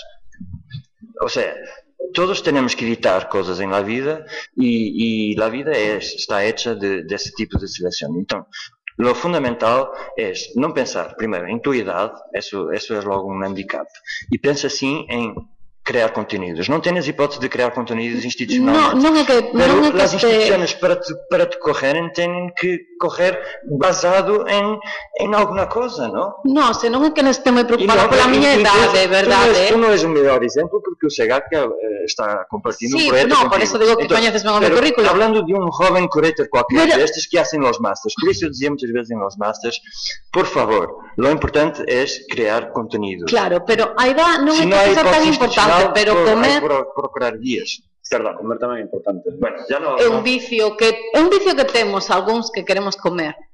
Entón, por eso é a miña pregunta. No, perdón, esa cosa de querer comer. A ver, o SEGAC apoia, quando hace una exposición como Jeff Wall, está a apoyar a mucha gente, a traductores, a intelectuales que hacen mucha cosa. La gente tiene esta idea de que una exposición solo gana o artista y a empresa de transporte. No, hay todo un tecido que está por detrás de una cosa de estas. Pero lo importante es que yo voy a ser un poco, en fin, ahora polémico. pero lo había dicho esto hace la semana pasada. Yo nunca, como aquí en España, en ningún contexto artístico, nunca escucho tanto la palabra administración en la boca de agentes culturales. En ningún contexto. Si yo no hablé de la administración, En he hablado ningún de contexto. todo, te lo estás tomando como algo personal cuando yo no me refiero a CEGAC. No, yo no, ni siquiera, yo no soy administración. Estoy hablando en términos generales. La cuestión de las becas, la cuestión de las... Ya, pero que mi pregunta no iba planteada hacia la administración, he hablado del problema del apoyo público y el apoyo privado. ¿Y cuál es la solución que veis vosotros? Como joven Si comisario, veis... ¿qué apoyo público quieres tú como joven comisario? No, yo apoyo público no, como a mí misma no, a mis proyectos. Sí, pues bueno, pues presente esos proyectos. Ya. Entonces esa es la única respuesta. Claro. Entón vou responder o que? En abstracto. Vou botarle unha man a Miguel. Mira, no Marco, no último ano recibimos 3 proxectos, só 3 proxectos de comisariados galegos, ímos a facer 2. Non recibimos máis que 3. De verdad. Eu recibín un e quero facelo ano que ven. Se me deixa o patronato. Estos son buenas noticias. Creo que es el mejor momento para terminar este foro. Gracias a todos. Esta fracción de optimismo. Mañana seguimos. Gracias. Bueno, pues espera que me aparte.